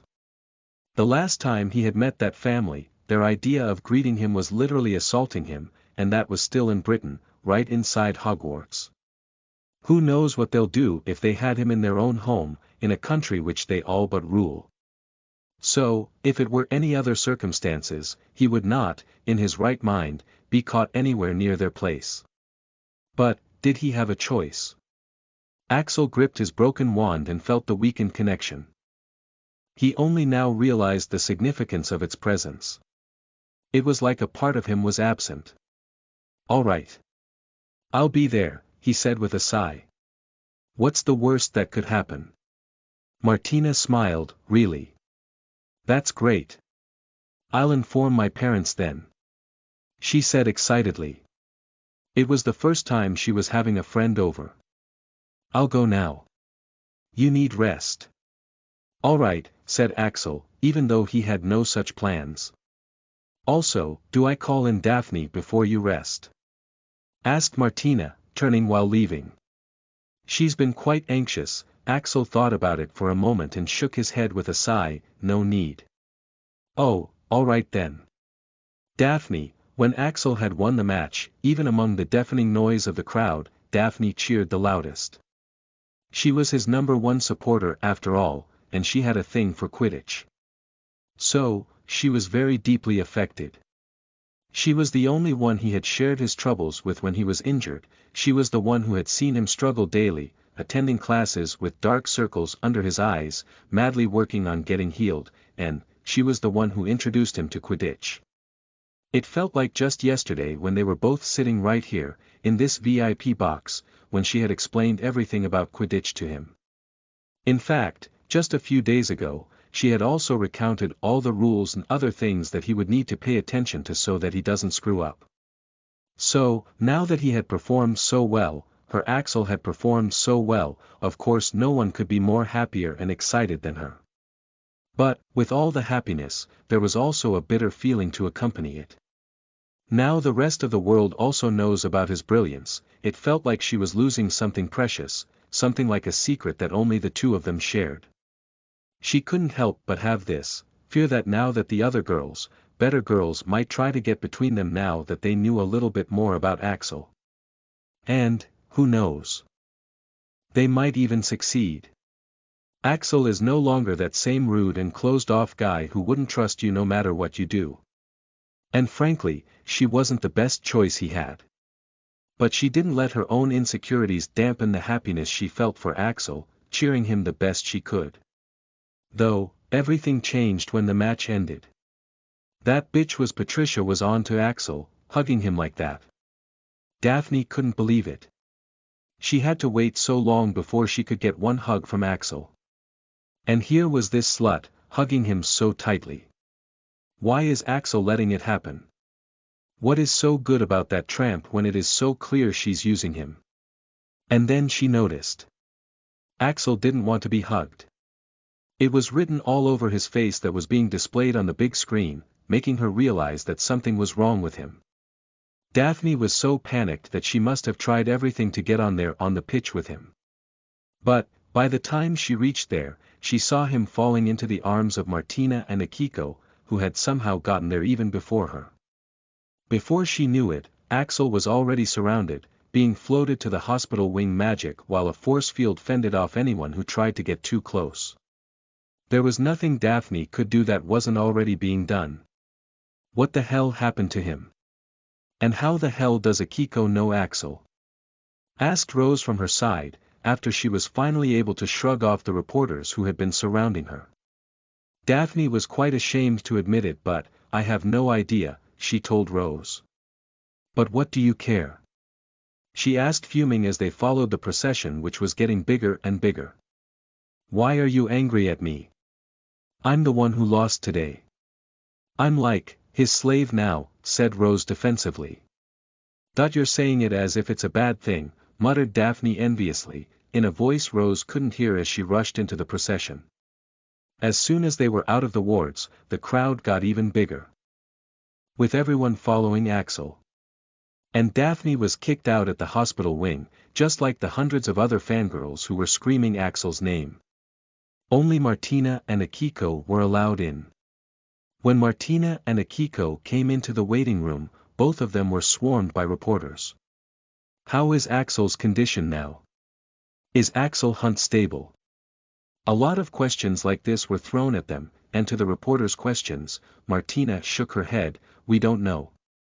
Madame Pomfrey said his organs aren't functioning properly. It's a state of extreme fatigue. This caused a commotion among the crowd, and Daphne panicked as well. Is his fatigue related to the activity you guys did with him last night? Asked one of the clever reporters, and Martina and Akiko were left speechless at that as they exchanged glances. Daphne was dumbstruck. What the hell? What the hell was happening? Daphne felt like everything was slowly falling apart. What was it that these two did last night with him? Why couldn't they tell anyone? She also wanted to know, but no answers came as Martina and Akiko refused to answer. She waited in the waiting room for hours while various reporters came to her, asking her and the others for an interview, but they all simply refused, but Patricia was quite glad to take the offer though. As the hours passed, the others either fell asleep or left. But Daphne didn't sleep a wink, anxiously waiting for Axel to regain consciousness. She felt that it was somehow her fault. Maybe if she hadn't dragged him to the party last night, he would still be fine. When Axel finally woke up, Daphne quickly got up, wanting to rush in and see how he was. But the first people he called in were Martina and Akiko. With the things that were happening around her, Daphne was slowly beginning to realize something. She wasn't as close to Axel as she thought she was. There are suddenly these girls who seem much ahead in the race than her. They seem to be ahead of her in almost everything. After a few minutes, when Akiko came out, Daphne quickly went to her. "How is he?" she asked, not caring whether she knew the girl or not. "He's fine. He just needs rest now." "Did he call me in?" Akiko shook her head. "No." "Anything else?" she asked, looking to be about to leave. Daphne hesitated. "How do you know Axel?" Akiko shrugged. "We train together." "Okay. Thanks," said Daphne in a shaky voice as she went back to her seat. She was now feeling numb. The one thing that she thought only she had exclusively with him was also gone. "Axel, you scumbag." Daphne didn't even have the right to be angry. He didn't owe her anything. He doesn't have to return her feelings, especially since they're only friends. When Martina came out, Daphne got up once again. "Can I go in now?" she asked. Martina looked really awkward. He refused for any more visitors. Daphne's eyes were brimming with tears now. "Oh, of course. He needs to rest." She felt like she was an idiot for waiting for so long. And yet, even as Martina left, Daphne began walking back to her seat on her unsteady legs. At this moment, Daphne felt her hand being gripped by someone, startling her for a second, though in the next moment, her grip on the hand tightened. She knew whose hand this was, there was no way she could forget. The hand tugged on her, leading her out of the hospital wing, and Daphne let herself be pulled. As soon as Axel became visible, Daphne couldn't hold back anymore. She hugged Axel and began bawling her eyes out. She knew that she was probably blowing away the little friendship they had left right now, but she couldn't help herself. Axel didn't push her away, just putting a hand on her head. "Listen," he said after a while, making her forcefully stifle her crying and look up at him.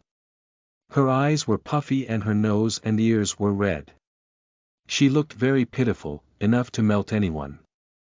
But Axel's words seemed to have no mercy. "Don't approach me in public from today on. We can't be seen together." The tears that had barely stopped began to overflow again. "Why?" she asked, trying really hard not to cry more. Axel sighed. He didn't plan on telling her more, because that'll only put her in more danger if her mind was red, but looking at her like this, even he was helpless. "I have some really powerful enemies, and they'll probably know about me after today." Daphne understood the rest. She wasn't stupid. Axel was strong, and clever.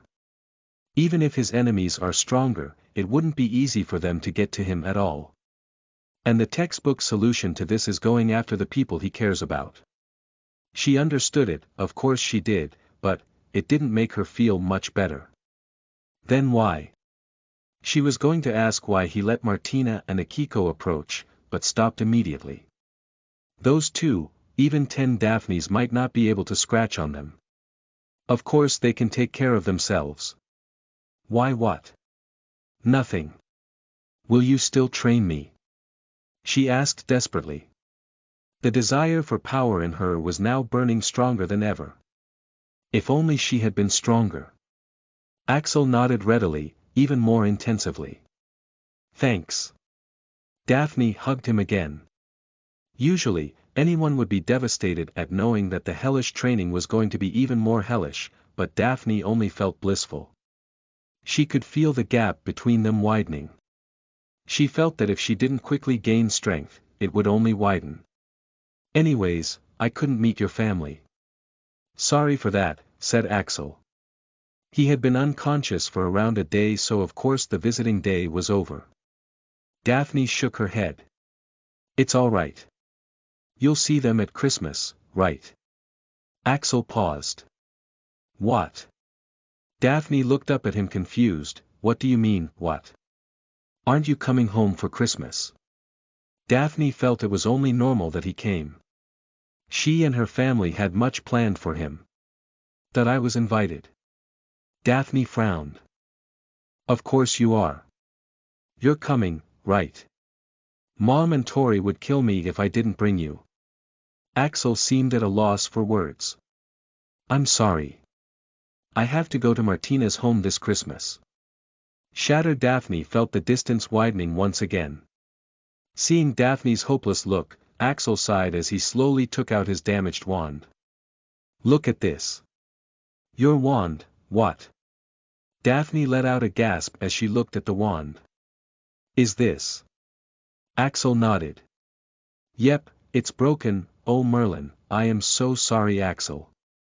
She said, holding his hand between hers. She knew how much that wand meant to him.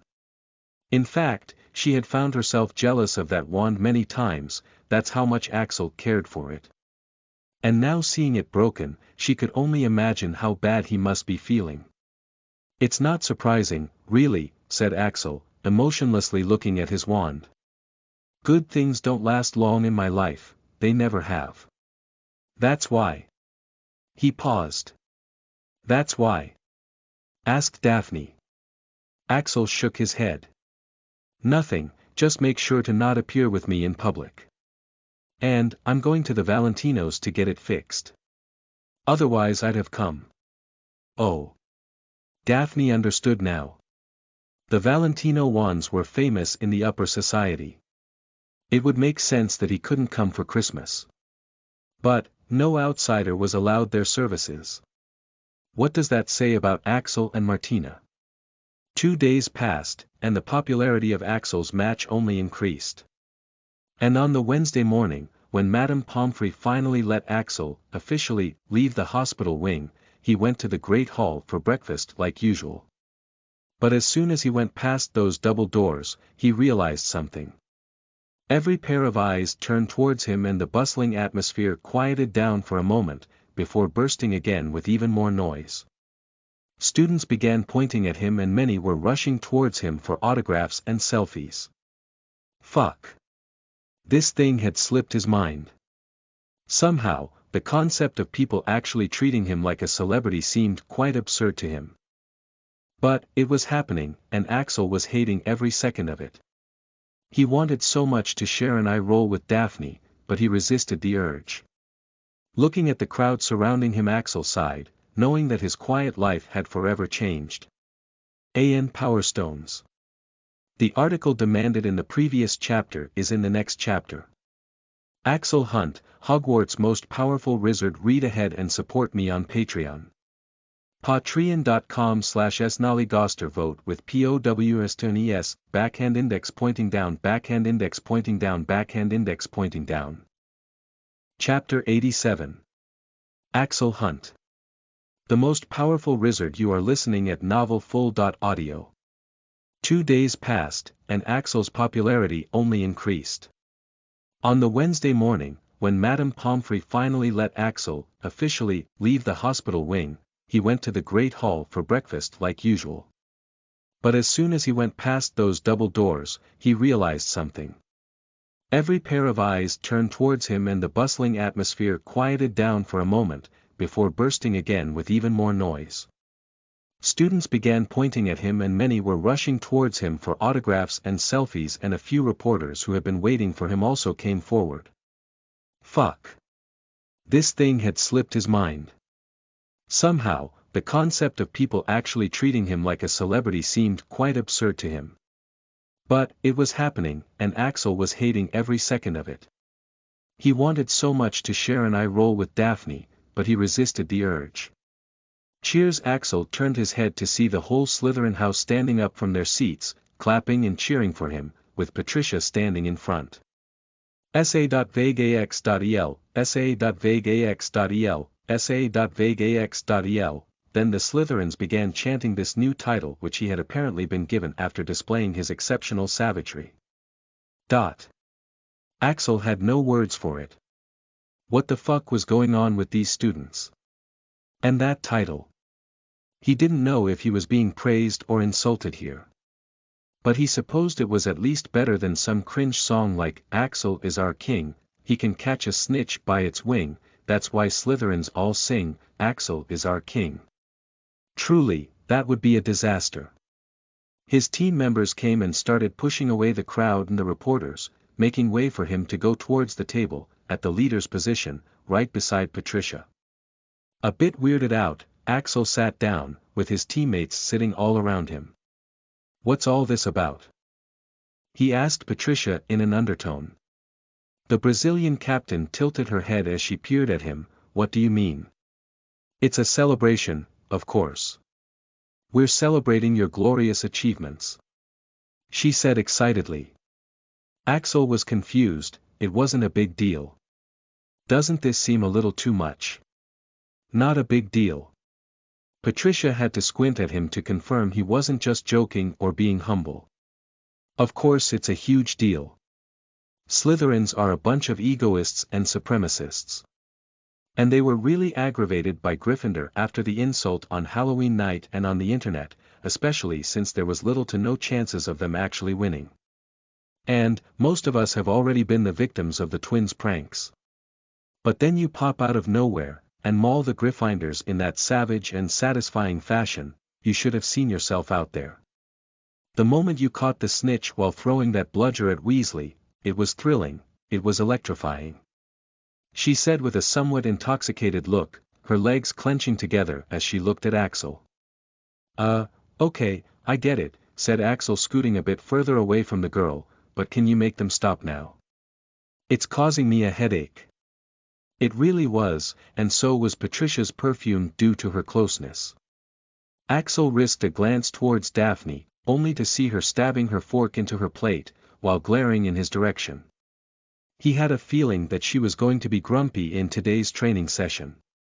But then from a few seats beside Daphne, Axel saw another glare directed his way. But this time, it wasn't from a girl. It was a student from Mahudakoro.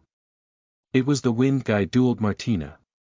Looking around, Axel noticed more unfriendly gazes from many other guys, making him frown. "Have I done anything against Mahudakoro?" he asked Patricia. Who else could he ask? There was no Daphne here. Patricia coughed. "Well, Akiko is an unreachable existence among the students of Mahudakoro. And she personally came to rescue you, so." "Great. More enemies," Axel sighed, looking at the ceiling. Looks like his life is changed forever. From that day onwards, Axel stopped appearing at meal times at the Great Hall, and the number of classes he was skipping increased. A few professors complained, but his head of house, Professor Snape, couldn't care less, letting him get away with it. Just like this, the days passed, with Axel becoming a reclusive star of Hogwarts. Every day, he'd first practice his own skills, then train with Akiko, and then train Daphne. During this time, with their daily interactions discontinued by Axel, Daphne seemed to have gained even more motivation, making rapid improvements in her training. She even learned a few ice-related spells which Axel had asked for from Akiko. Patricia didn't let a peep anymore, even if he didn't show up for training even once. On the other hand, the Hufflepuffs were under a lot of pressure, due to their upcoming match against the Slytherins. Axel was living the thug life, with the Slytherins worshipping him whenever he showed up at the dorms or the house table and skipping classes as he pleased. Even the students from Mahudakoro wouldn't bother him without a reason. After all, he had Akiko's protection. They could be jealous and outraged, but they couldn't really do shit. Overall, anyone would think he must be very happy, right? He was not. In his quiet training room, Axel looked at the damaged wand in his hands. For the 100th time, he cursed himself for being so careless. The thing is, he didn't actually realize how much he cared about it until it was lost. During this time, he hadn't bothered getting a new one, opting to make do with Daphne's father's wand when it was absolutely necessary. That was also one of the reasons behind his class skipping. But it wasn't like losing it only had downsides. Axel raised his free hand. Magic hands, proficiency. 52%, incendio. His hands suddenly began to feel hot, before gradually, a very tiny flame lit up on the tip of his finger. Looking at the flame, a crooked grin stretched across Axel's face. Finally wandless, huh? After losing his wand, Axel realized his dependence on it. Take a wand away from a wizard and he's suddenly more fucking useless than a muggle. So, he had been training his skill, magic hands, a lot lately. Magic hands increases his hands' dexterity. By training it, he can get absolute control over his hands. When you have absolute control over your hands, you can do very awesome things with them, which everyone thought were impossible. But still, he's a long way off before this actually becomes useful, and it might never be comparable to his output with his wand. So, fixing his wand was a must. Pocketing his wand, Axel sighed. Fortunately, the wait was finally over. Going down towards the great hall, he noticed the changes from the usual mornings. The hall was decorated in Christmas decorations, and students could be seen lugging various types bags. Yep, the Christmas holidays were here, and as decided, Axel was going to the Valentinos to get his wand fixed. As Axel arrived into the great hall, many eyes were drawn to him, of course. But no one really came to bother him. It is already known how much he hates crowds. Only Patricia seemed to break the rule. "Merry Christmas, my Estrella," she said, coming to walk alongside him. "What do you want?" asked Axel. "How hurtful. Can't I approach you just to wish you?" "No, you can't, Patricia. Get to the point." Patricia sighed as she got serious. "The interview. Have you thought about it yet?" Axel shook his head. "I already told you. It's not my thing." Patricia didn't agree, not letting him leave. "But you have to understand, it's for the best. There's literally little to no information about you out there. Right now, you are just a blank canvas. And if you don't fill it, people are going to fill it the way they want." Axel stared at her for a moment, then scoffed. "You're making a big deal out of it." "No, I'm not," said Patricia, coming to stand in his way as she fished out her magi mirror. "Look here," she said, showing him an article in her magi mirror. It was an article titled, "Most Popular Boy at Hogwarts." Below were Axel's various pictures attached. One of him being supported by Martina and Akiko, one of him face to face with Rose, one of him being hugged by Patricia, and one of him and Daphne. Looking at the article, Axel's brows furrowed as he gave it a read. Hogwarts seems to have gained a new most popular student. And the escapades of this particular student are so extraordinary that we feel compelled to write this article. The name of the student in the picture is Axel Hunt, an unseen Quidditch prodigy and a valedictorian. And as can be noticed from the pictures, it seems that not only in Quidditch, he is also an amazing player in terms of wooing beauties as well. But the most astonishing detail here is not the jaw-dropping beauties of these girls. It is their identities. Here's a detailed review of the identities of these beauties and their relations with Axel. It will truly boggle your mind. Martina Valentino. Here's a picture. Do not have any thoughts about this beauty, because this is Martina Valentino, the little princess of the extremely powerful Valentino family. The Valentinos is the most dangerous and influential family of Italy, with its businesses spread in many fields, running in many parts of the wizarding world. And Martina is the one and only extremely doted princess of this family. Not only that, she is also an exceptional prodigy in magic and enchanting, owning patents to various magical inventions. It is also suspected that she might have a hand in the invention of various other patents registered under the Valentino family. According to our sources, this prodigy has long taken a liking to Mr. Hunt, even before he had started to show any talents. In his very first year, a picture of Axel and Miss Valentino sleeping together on the hospital bed had gone viral, causing quite a stir. With the school belle apparently getting together with a weak boy of unknown origin, her suitors were outraged at Axel, to which, Miss Valentino herself came forward, announcing that anyone daring to bother Axel Hunt will have to face the wrath of the full Valentino family. And this year, the two were seen going in and coming out of a broom closet, with evidences of some suspicious activities. The response of the rest of the family to their precious daughter's wild actions is yet to be noticed, but the speculations are, it might not be positive, given Hunt's relations with other women. Regardless of the outcome, everyone is looking forward to how the relationship develops. Click here to see more on this. Rose Potter. Here's a picture. The next in the list is Rose Potter, none other than the girl who lived herself. Rose Potter is said to be the girl who vanquished Britain's one of the most fearsome Dark Lords, Lord Voldemort, and also a very talented Quidditch player. She's the heir to the ancient Potter family and adoptive daughter of the Black family, which is currently the most influential in Britain. So, something is going on between this vanquisher of the Dark Lord and the Quidditch prodigy Axel Hunt. And the fans are loving it. Axel and Rose have this love and hate relationship that many have come to adore.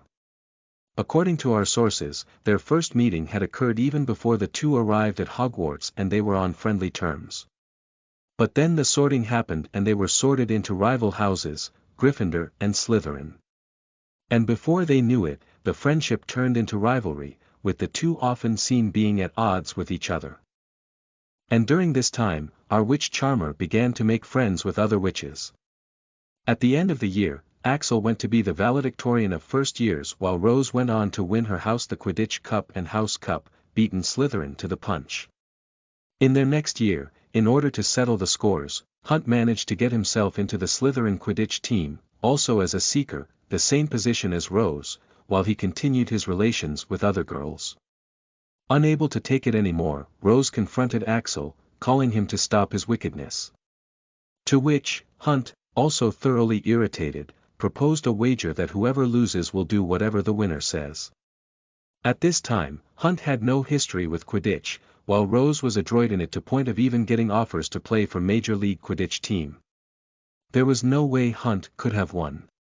Hence Rose accepted the challenge, and Hunt was lambasted throughout the internet by all of Rose's supporters. But who would have thought that Hunt would actually turn out to be a never-seen Quidditch talent? Truly triggered by all the ridicule and criticism, Hunt caught the snitch 22 times in that match, setting many records and winning the wager by thoroughly beating a very stunned Rose Potter. Fans are immensely curious about how this love-hate dynamic is now going to play out. Click here to see more on this. Patricia Afonso. Here's a picture. The stunning beauty you see in Slytherin colors is Patricia Afonso, a 6th-year Slytherin prefect and the current captain of the Slytherin Quidditch team. She is the only daughter of Pedro Afonso, the head of the very influential Afonso family and the current Minister of Magic of Brazil. Axel seems to have had no interactions with Patricia in his first year, but in his second year, he managed to get the Slytherin captain to hire him into the team without even a trial. The Slytherin team was already pretty weak at the time, with most of the players graduating just last year, and there was a lot of pressure on her as the captain and de facto leader of House Slytherin. But she went against everyone's expectations and selected Axel without a trial. From our sources, it is known that Patricia had started to approach Axel on a daily basis, asking him for something, and it wasn't until Axel got himself the seeker position did he agree for whatever demand she had. But Patricia might have never thought that selecting Axel could be such a significant risk to her, as the seeker and captain were both humiliated in a prank by Gryffindor team's beaters right before the match, getting covered in Gryffindor colors in front of the whole school. The prank sparked great outrage in the Slytherins, and to make the matters worse, the clip of the prank was shown on live international broadcast, making winning a necessity for Slytherin and Patricia. With Patricia at her wits' end to save her political career, our dream boy Axel came to not only save the day, but also win Slytherin's honor back by defeating Gryffindor by more than a 1,000-point margin. During the match, out of sheer joy, Patricia claimed of loving Axel and even proposed marriage to him, and gave him a tight hug after the match, almost making our charmer pass out as he added yet another member to his growing list of witches. Click here to see more on this. Akiko Matsushima. Here's a picture. The next of the list is Akiko Matsushima. Don't get fooled by the cute face. The girl you see in the picture is a very dangerous hunter. Akiko Matsushima is arguably the most talented warrior of Japanese school of magic, Mahudakoro. She is the first ninja to get a hunter. License at her age, something which is equivalent to a hit wizards in Britain. Her talent can estimated by the fact that she defeated Martina, the Hogwarts undefeated prodigy in a duel. Akiko is also the granddaughter of Hiroshi Yamazaki, the current headmaster of Mahudakoro and the inheritor of the powerful Matsushima clan.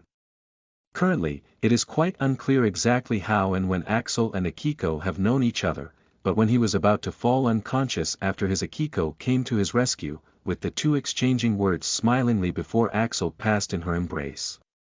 This behavior is quite uncharacteristic of the cold hunter. Nin, who has never cared for anyone. Akiko's only comment on the matter has been, "We're good friends. I'll help him out whenever he needs." Which is already enough to state to the magnitude of significance coming from someone like her. See more on this here. Daphne Greengrass. Here's a picture, the adorable witch in the picture and the last in the list is Daphne Greengrass, the heiress of the Greengrass family, one of the sacred 28 in Britain. She has been known to be quite a good friend to Axel and she is reportedly the one who forced Rose to confront Axel. The two of them even went to the Halloween party together like a couple. But it would seem that the only purpose of this relation was to make Rose jealous, as Axel has completely cut off all contacts with Daphne after the match. See more of this here. Whatever his relationship might be with these girls, it seems a strange coincidence that all of them are outstanding witches, with prominent backgrounds. And to be able to win over all of these with no background, Axel's charm cannot be underestimated. Many are curious to find out how he's doing this and there are many men out there who are willing to become his steward. Axel stopped himself from reading more of this nonsense now that he was sure nothing sensitive about Daphne was written, but he did get Patricia's point. These guys had dug up his whole history and made him out to be some kind of witch charmer who is going for witches with powerful background. But, giving an interview. That's just not his thing. Did you see? There are a lot more like this, said Patricia, scrolling down to show articles with other headings. Axel Hunt. Background search, secret behind Hunt's success. Axel sighed as he sidestepped her and began walking away. Well, let them write whatever they want. Anything is fine as long as they don't change my name, he said, walking away. He wasn't doing this to get everyone's approval. To get his name across to the organization, he just needed the fame. Even if it's infamy. Walking a few more steps, he finally encountered Martina, who had been searching for him. Ready to go to my home? She asked excitedly. For going to the home place of the most dangerous magical mafia. Whose princess is rumored to have romantic relations with him. Yeah, absolutely. AN delivered the article you guys demanded. Daphne fainted, out of embarrassment. Next. Angry Axel. Super Savage Mode on POWSTONES. Join Patreon on the new month. Patreon.com/snollygoster, remove space, vote. I need the top spot. Chapter 88. Daphne fainted. You are listening at novelfull.audio. AN Bruz, if you guys have so many stones, why not just give me every day? It would save me the trouble of prompts and I'll be able to release the chapters faster. Anyways, enjoy. Ready to go to my home? She asked excitedly. Axel shook his head. Actually, I have one more thing left to do before I'm ready, he told her. In their last meeting, Daphne had strongly requested he spend his train ride with just the two of them. She refused to even tell him why. A bit bewildered, Axel had still agreed since he saw no problem in agreeing. With the door clock and blinds drawn, no one would be able to see them together anyways. Just as Axel was about to leave, someone unexpectedly showed up. Hey Martina. It was Damien Malcolm, someone who had all but disappeared ever since his last confrontation with Axel. What do you want? Asked Martina a bit impatiently. Nothing much, just some payback, said Damien with a dark chuckle. Martina frowned. What is that supposed to mean? What kind of payback? Even she was understandably surprised. Damien had never been so openly rude to her before. Damien shook his head. I was sincere, Martina. You are younger and yet I treated you with respect. Time and time again, I expressed my love to you. But you never gave me a second glance. You just had to go ahead and choose this bastard instead, he said, glaring at Axel hatefully. Martina took out her wand. I'm warning you, Malcolm. You'll regret it if you ever involve Axel. Damien chuckled darkly. I'm also warning you, Martina. Merry Christmas. He said as he left. Axel sighed, shaking his head. He had beaten up the guy a few times under stealth and even emptied his room several times before, and Malcolm had stopped bothering him altogether. But it seems people just can't change, huh? Any ideas what he was talking about? He asked Martina. Martina only shook her head, no idea. But don't take him too seriously. He's always overly dramatic. Axel shrugged, whatever. I'll go now. Oh, all right, let's meet at the station then, said Martina. After separating, Axel activated his stealth as he joined the crowd of students heading out of the school, picking a carriage to the Hogsmeade station. After boarding the Hogwarts Express, he activated Arcane Eyes and began searching for Daphne. He found her sleeping inside a compartment locked with a charm. Opening the door with just a little of his lock-picking, he quietly closed the door behind him. Axel sat down beside her, observing her sleeping form. Strands of blonde hair covered some of her face, her hands were hugging herself, maybe due to the cold, and she had a bit of drool leaking from the corner of her mouth. It was the first time he was seeing her sleep since usually it's the other way around. Daphne has always been the one taking care of him. But she's been pretty tired and stressed lately, working really hard to improve. Axel is afraid she might burn herself out. Even now, dark circles were visible under her eyes due to the lack of sleep. Axel casually removed the strands of hair off her face. He felt quite sorry for her. She's been going through all this due to him. Daphne shifted uncomfortably in her seat, trying to get into a better position. Shaking his head, Axel gently lowered her head to let it rest on his lap. But, the movement woke her up. Her eyes flew open as she tried to sit up. Oh no. I slept. She asked in a half-asleep state as she saw him, not even realizing she was lying in his lap. I needed to spend the last few hours with you. I need to refill my Axel energy before the holidays. She said dazedly with sleepy eyes. Axel raised an eyebrow at her behavior. He made a mental note to himself that Daphne can talk nonsense in her half-asleep state. He pushed her rising head back down, using his jacket as a pillow. His ripped thighs cannot be the best pillow. Stay asleep. You need rest, he told her. Spend time with him. They meet daily in her training sessions. Daphne should instead save her energy to spend it with her family, whom she only meets occasionally. In her half-asleep state, Daphne took a deep breath, burying her head back in his lap as she fell asleep once again. Hours passed, and Daphne seemed to have found the best sleeping posture as she slept like a baby. And from the way she'd smile and snuggle further up to him, it seemed that she was having pleasant dreams. Axel didn't wake her up, who knows how little the girl must have slept in the last month, always looking tired. And the less time she wastes here the more time she'll be able to spend with her family. Only when they had almost arrived did Daphne stir. Ax, I love you. Murmuring incoherently, her eyes slowly opened. And she saw Axel reading a book, making her realize that she was actually lying in his lap. Daphne smiled blissfully. What a dream. She mumbled, before snuggling back into his lap.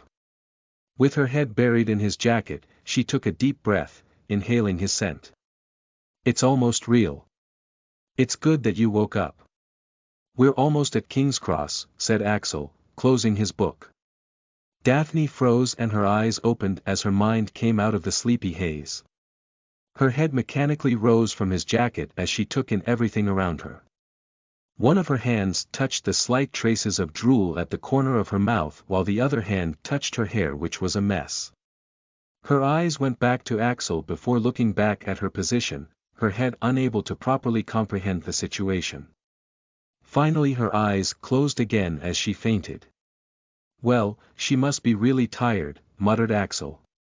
Hey, said Axel as he appeared beside Martina, making her jump. It's you.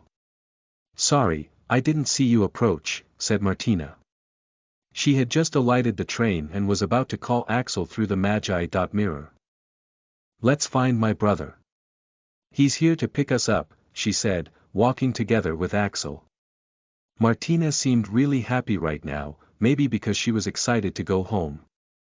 But before Axel and Martina had walked much, they were ambushed by a bunch of reporters, who blocked their path. Click click. Miss Valentino, and Mr. Hunt, you two are walking together. Does that mean you're going to be spending your Christmas holidays together? Mr. Hunt, we've never seen you with any guardian. Is it possible for you to tell us about your living conditions? Miss Valentino, does your family approve of your close relation with Axel Hunt?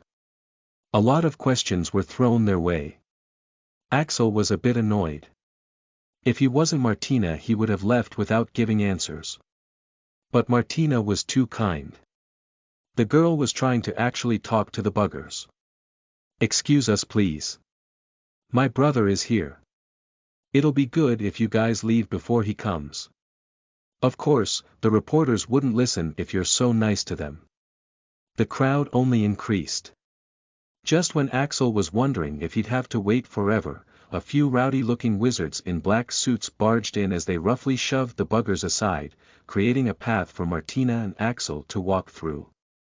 And leading these men was of course, none other than Enzo, Martina's brother. Lil, sis, he said spreading his arms. Martina smiled, hugging him. You have a bruise on your cheek, she couldn't help but point out. Oh, don't make wrong assumptions here. I haven't been in any fights. It's from Maria.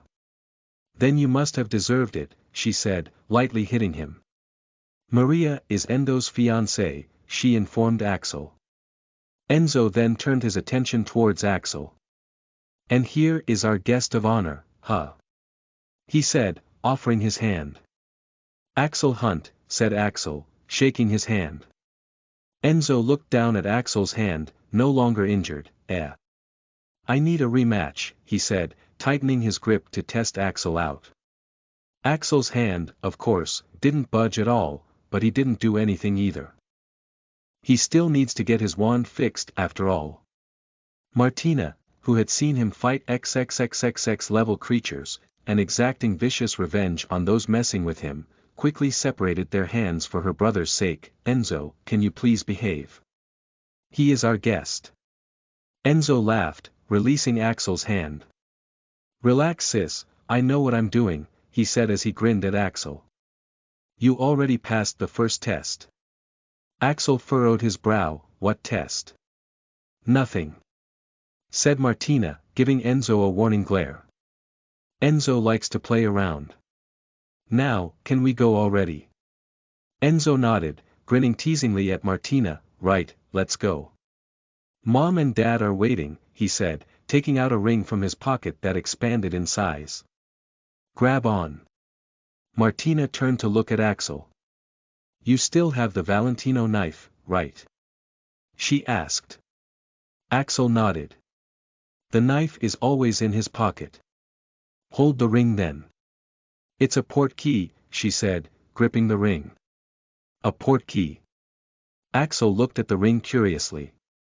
Of course knew of portkeys, but he had never actually tried one himself. So he was, without a doubt, curious to try one. Is this your first time? Asked Martina, observing him. Axel shrugged. Endo was surprised. You've never portkeyed before.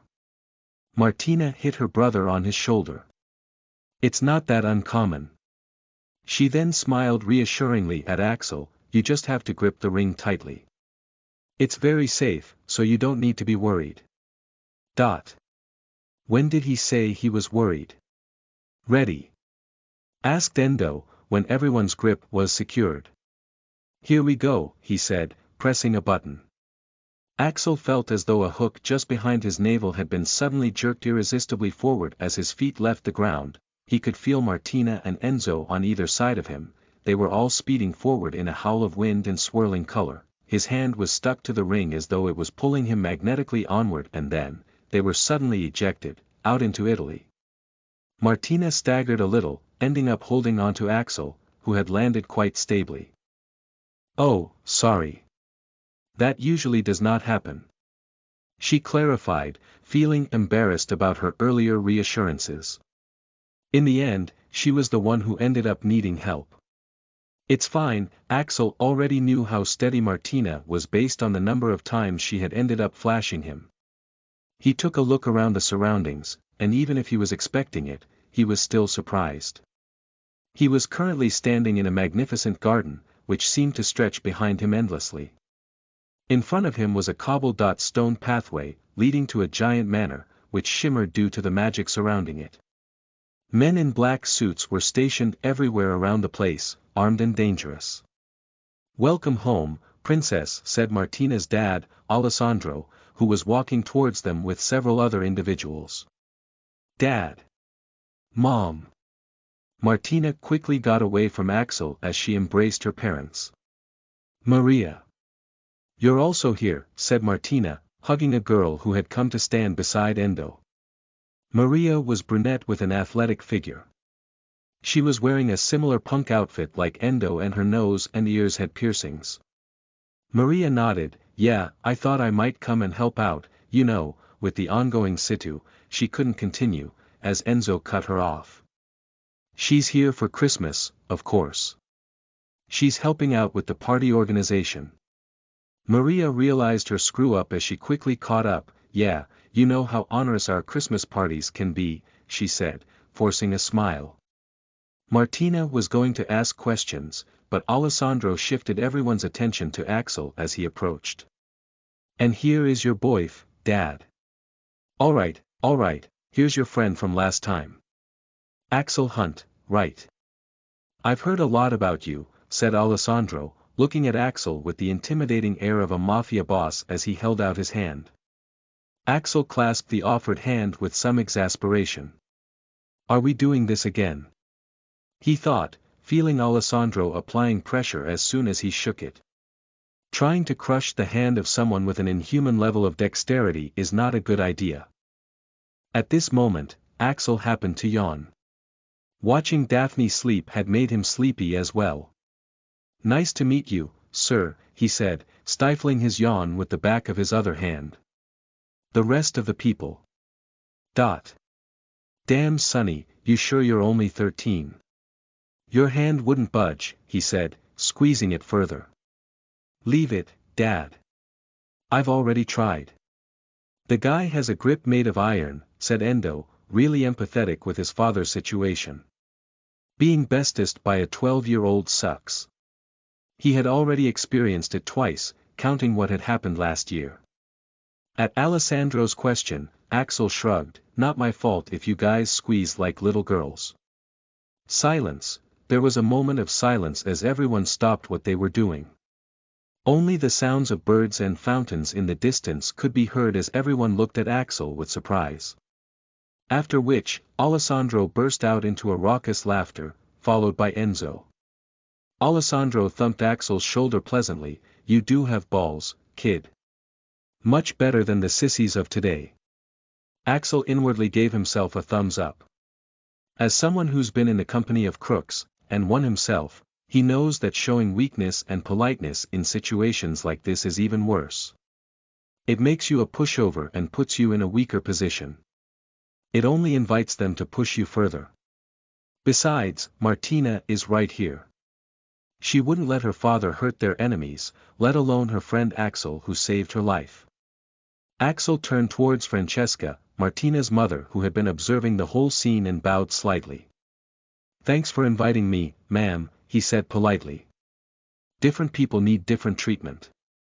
From what he knows from Martina and what he has observed, Martina's mother is a very uptight woman. And she's one who's going to help him out with his wand, so of course he has to behave. Francesca nodded in approval. "It is our pleasure." I've long wanted to know more about Martina's first friend, she said, studying Axel with a critical eye. Mom. I have many friends. I've just never invited them. Exactly my point, dear. Losing the argument, Martina looked at the sky in exasperation. At this moment, one of the men in black came to Martina's parents and whispered something in a hushed tone. Hearing it, their expressions became somber, as they exchanged glances, talking in low voices. Alessandro turned back to Martina and smiled. Martini, you show Axel around. We have some work to do, okay? Martina scowled at her parents. Mom, Dad. You're doing it again. Why can't you guys just tell me the problem? Because no matter how mature you are still too young to know about some things, said her mother. Martina's further protests fell on deaf ears as everyone left to deal with whatever problem they were facing. Left alone with Axel, Martina stomped her feet. They always do this. She whined. Axel shrugged. Why would you even want to know? He was just fine that they had left. Now if only they deal with the problem quickly and get around to fixing his wand, he'll be relieved. Martina shook her head. You don't understand. They think of you as a child, while you think yourself far more mature. Tell me about it, said Axel with a scoff. You, how? Martina sputtered, but she sighed as she sat down on the bed of lush grass and small flowers beneath her. You wouldn't understand. I have always had a very high IQ. But in other things, I've always struggled. And my family's overprotection and deciding everything for me hasn't helped me at all. Axel sat down beside her. Parents making decisions for you, that's gotta suck, accepted Axel. But you are still quite lucky. Her parents decided for her to have an easy, struggle-free life, and a happy life. That can't be such a bad thing, right? The decision his parents made for him was that it would be better for him to stay at an orphanage rather than with them. Martina looked at Axel and suddenly realized what an absolute bitch she was being, whining about a perfect life in front of Axel, who must have had a very tough life, especially considering the state he was in when he arrived at Hogwarts. I'm so sorry, that was so insensitive. You're right, I'm already lucky. Axel shook his head. I am right. But, I didn't say you were wrong. You do need to experience some hardships, and start helping out with your family's problems. Martina's parents' method might have been great in normal circumstances, but the fact was, Axel could see war in the future. And Martina as his ally, having so much power without knowing how to properly wield it, was a huge waste of war potential. Martina sighed, but what can I even do? My parents wouldn't tell me anything. I've never seen them so tense in ages. It has to be something really bad, she said worriedly. Axel put his hands in his pocket. Well, I might have heard a little of what they were talking about. Martina looked at him in surprise. You did? What did you hear? Axel nodded, but instead of replying, he asked his own question. You guys are the most powerful magical mafia in Italy, right? Martina nodded. Well, then what do you know about the Russian magical mafia? Martina's eyes widened. It's them. Daphne almost confessed LOL. And Axel mocking a mafia boss in his own house. Power Stones. Next chapter. The Russian mafia, and Martina flashes again next. Don't sleep with our daughter, and new enemies, the Russian mafia next. Angry Axel, going super savage mode. Once again, great chapters are ahead. Come read ahead and support me on the new month. The best time to join. Patreon.com/snollygoster, remove spaces, vote backhand index pointing down. Chapter 89. The Russian Mafia, Martina flashed again. You are listening at novelfull.audio. Chapter 89. The Russian Mafia. Martina's eyes widened. What else did you hear? Axel nodded. Yeah. I also managed to hear something like Mikhailov from them. Hearing that, Martina paled as her fears came true. Oh my God, it is them. No wonder Mom and Dad were tense. What is it? Asked Axel, not liking her reaction.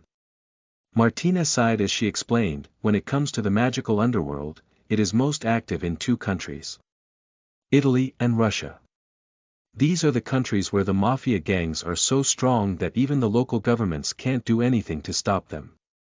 So, in each of these countries, there needs to be one overlord, someone who would stop the mafia gangs from running rampant and rein them in. Italy has the Valentino family, in Russia has the Mikhailov family, finished Axel, to which Martina nodded. So, how is this Mikhailov family? And what business could they have with your family that's gotten them looking so troubled? Asked Axel. Martina shook her head. Until now, both the families have left each other alone, so I have no idea what they might want. But I do know one thing for sure. Those Mikhailovs are no good. While we mainly deal with maintaining order and keeping the crimes in the country to a minimum, the Mikhailovs manage the Russian mafia by running all the syndicates themselves.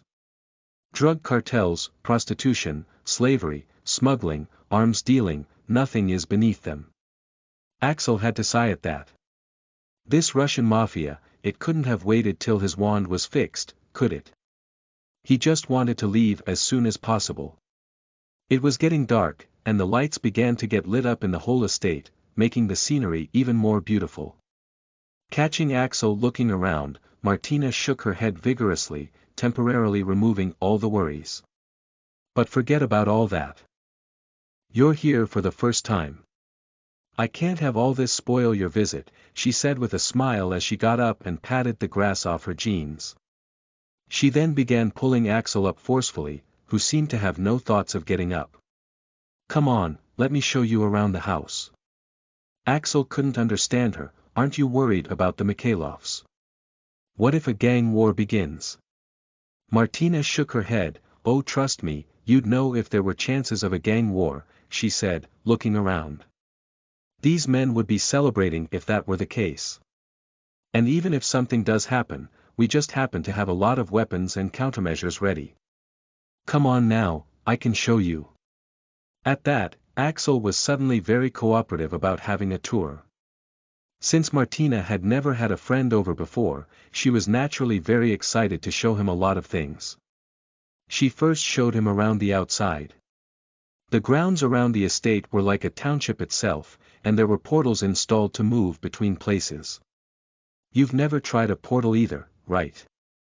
Axel shook his head. I didn't know they even existed before they got one at Hogwarts. That's normal. Portals are a relatively new concept, so not many places have them, said Martina understandingly. It's an interesting concept, really. Think of it as apparition. Only, the very thin tube is widened a lot. Axel had no idea what she was talking about. I have never experienced apparition either. It's just not something he could learn at Hogwarts due to the wards. Well, then let me help you experience your first time, she said, flashing him a smile, but she then paused. Wait, that came out a bit inappropriate. I didn't mean it that way, let's go already, said Axel, dragging her along. They both stepped in front of the portal. It was a gateway of sorts, and since it wasn't active right now, you could see through it. Martina waved her hand and the wards around the thing disappeared. She then pressed a button at the side. To the front wall. The portal got activated as magic filled the gateway, making the other side translucent. Martina tugged at Axel's hand. Let's go. Axel's void travel skill hadn't been progressing very well, so he also wanted to experience it. Thus, with some hesitation and curiosity, he stepped through the portal. Zzzzz, as his body passed through the translucent layer, he felt this fizzy sensation buzzing on his body, followed by another fizzy sensation as he emerged from the other side. It was quite surreal. Looking around, he found himself on top of a high wall overlooking the entire estate. This is the outer wall that surrounds the mansion, explained Martina. The wall circled the entire estate, which was quite beautiful. But, what was on the other side of the wall was even better. On the other side of the wall was a lush forest, beyond which was a beautiful lake which shined with rainbow colors. Martina looked back at him. Isn't it beautiful? It's called Lake Carezza, a famous landmark of Italy. It is also called Lec de Urgobando, the Rainbow Lake.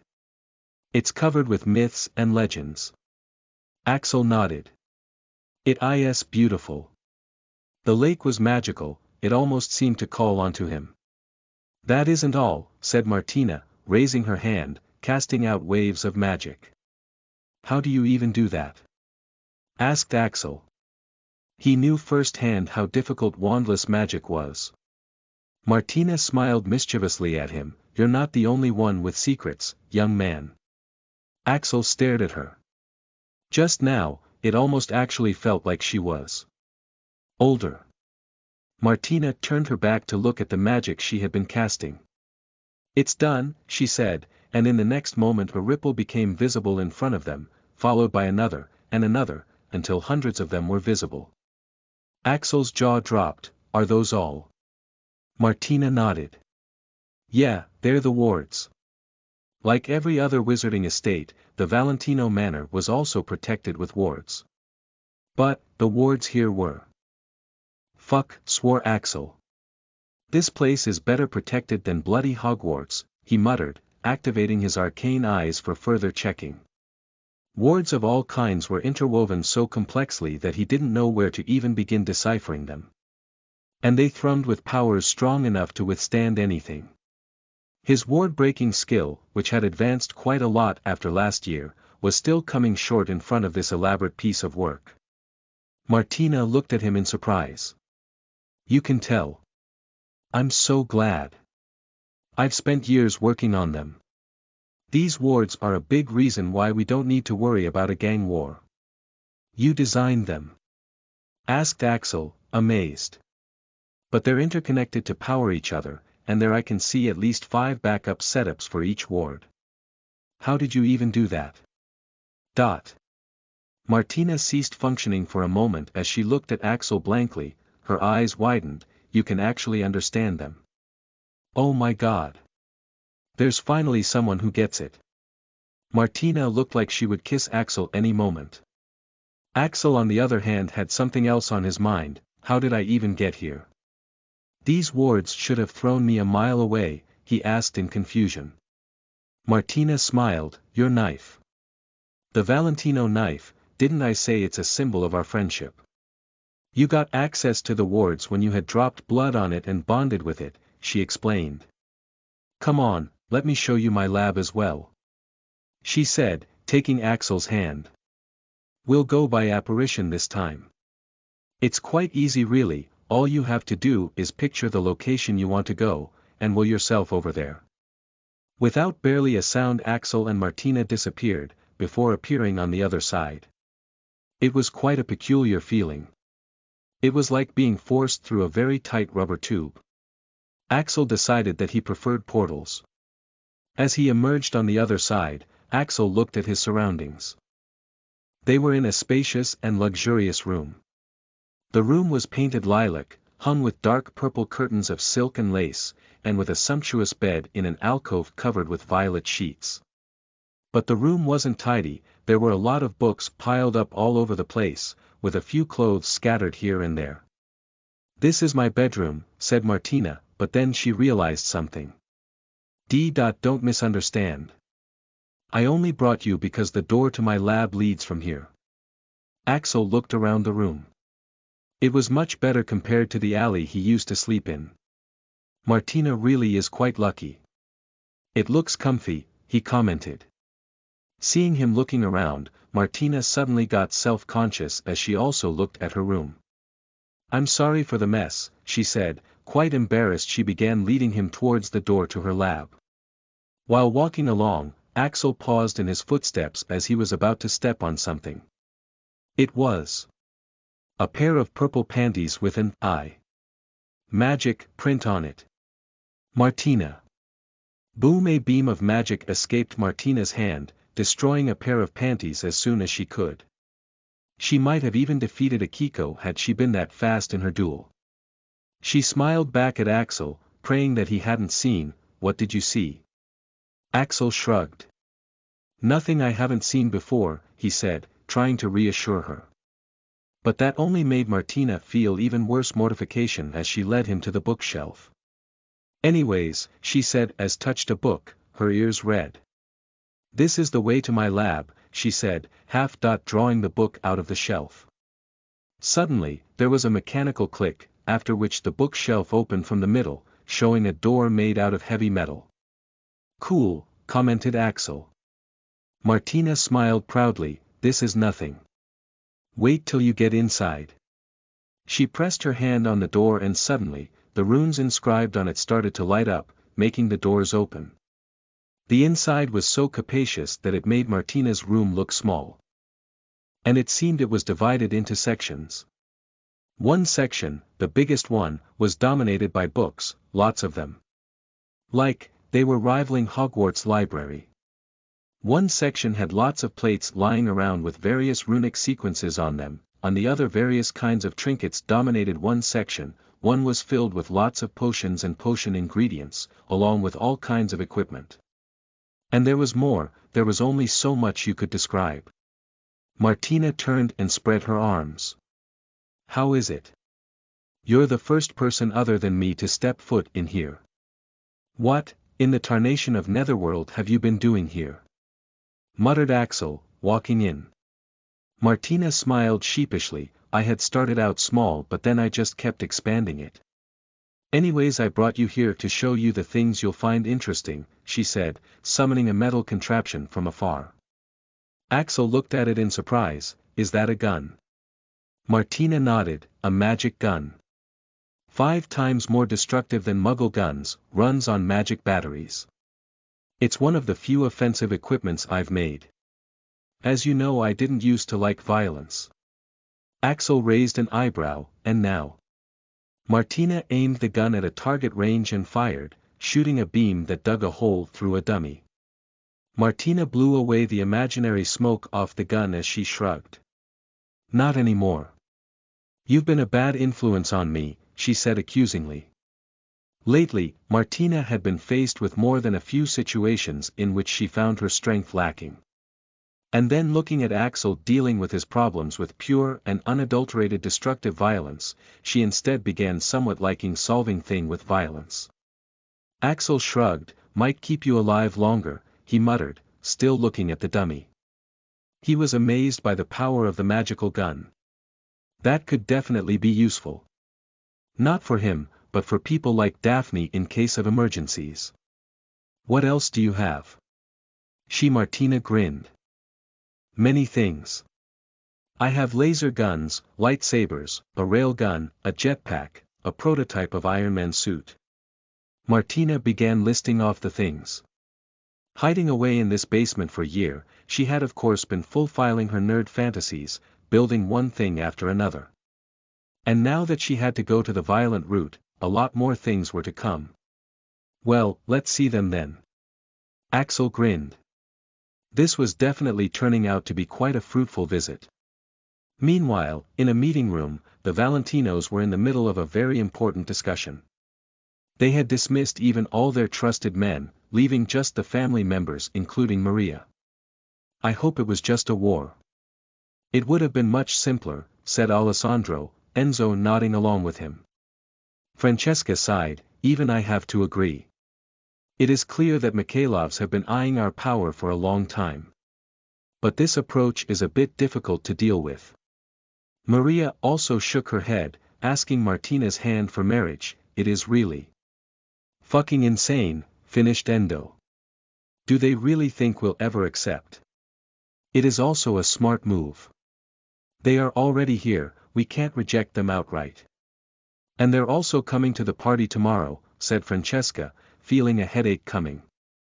We have to fix up Martina's engagement quickly, she decided. But, who will it be?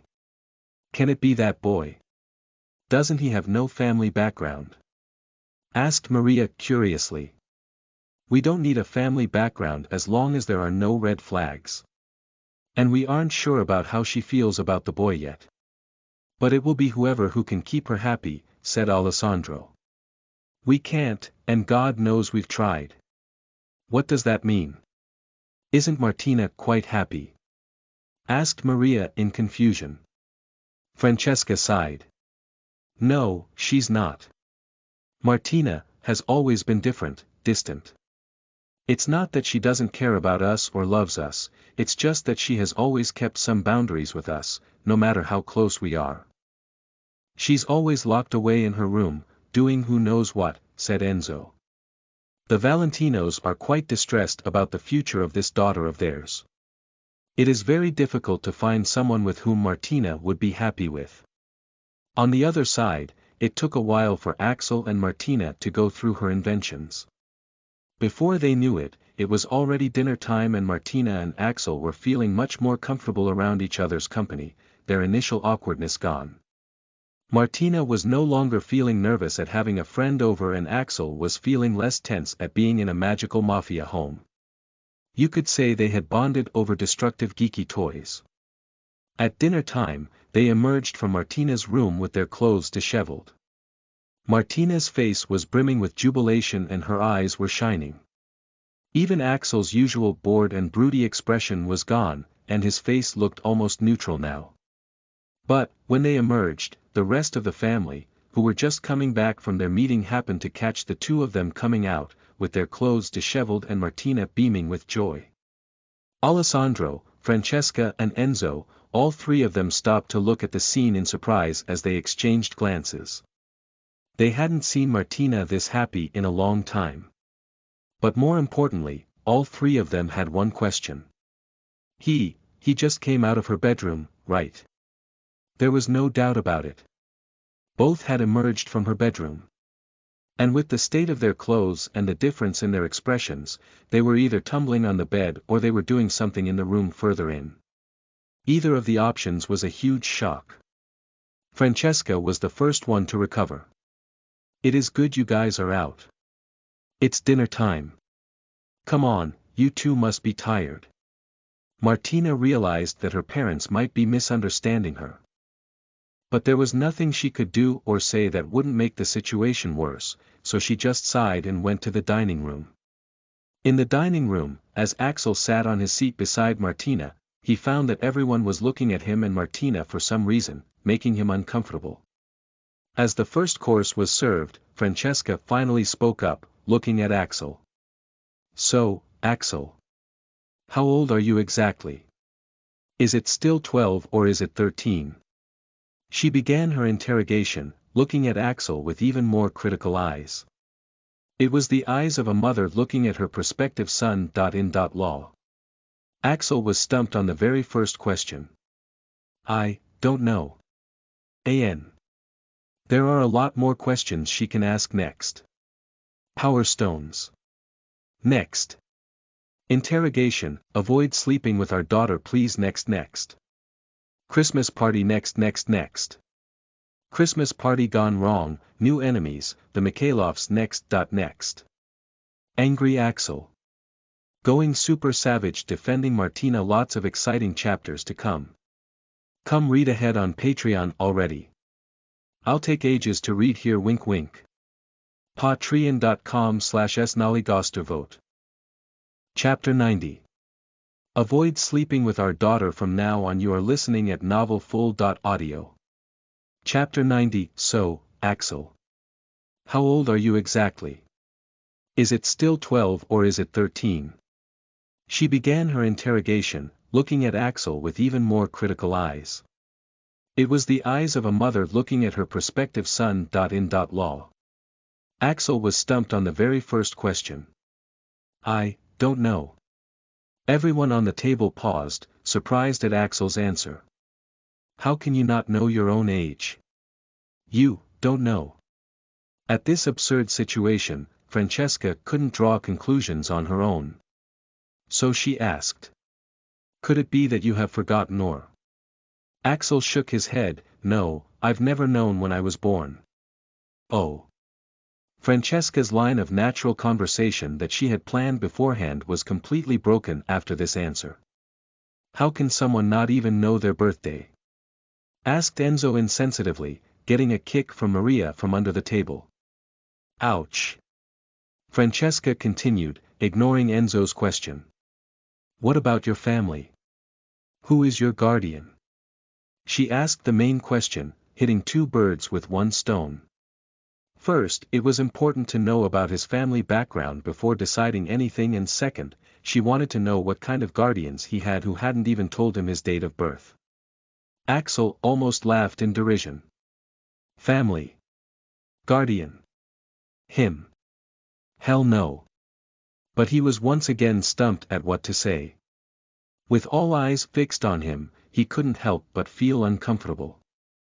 Everyone other than Martina was looking at him with some sort of calculating, judging eyes, as if wondering how much he would sell for. Axel hadn't forgotten that he was currently in the house of a mafia family. Martina was good, but the rest of her family could not be trusted. They seemed like good people, but you cannot really know for sure in such a short time. Axel coughed. I'm sorry, but I'd rather not talk about my family, he said, trying to look apologetic. This lady here is going to fix his wand and he'd rather not disappoint her. But really, openly saying that, I have no one to look after me, so making me disappear will not create any waves, in front of a mafia family is just not a wise decision.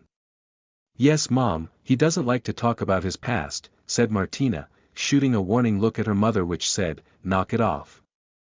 She had already guessed what was going on here. Her mother was interrogating Axel.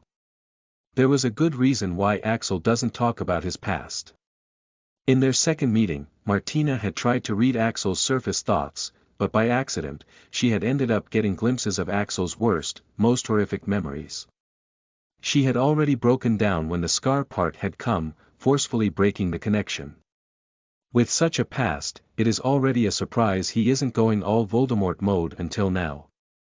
Thus she has always respected Axel's boundaries, making sure not to push them. And now her mother is just insensitively asking Axel uncomfortable questions just because she has delusions of engaging the two of them. Not on her watch. Francesca inwardly heaved a sigh.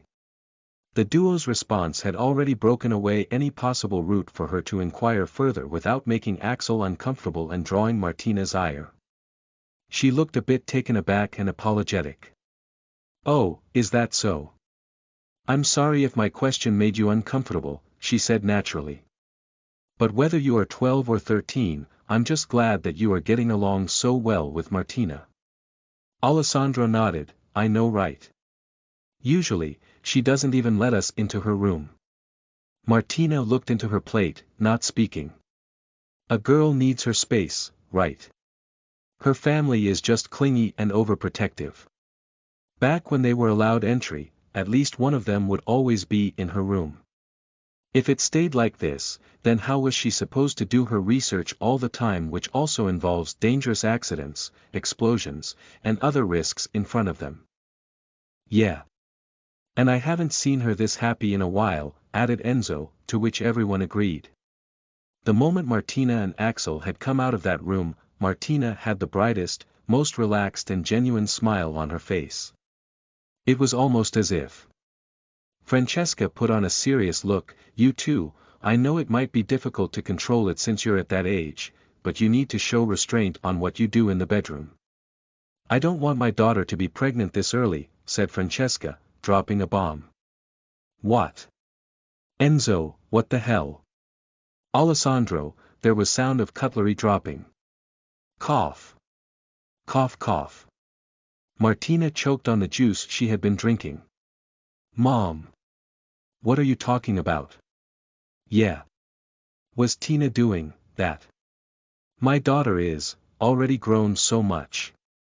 Both father and son couldn't accept it, and Axel suddenly got two piercing glares directed at him. Good thing I didn't reveal my background, or the lack thereof, thought Axel, as Alessandro and Enzo looked at him like he had, well, fucked their daughter and sister respectively. Francesca rolled her eyes. Oh come on.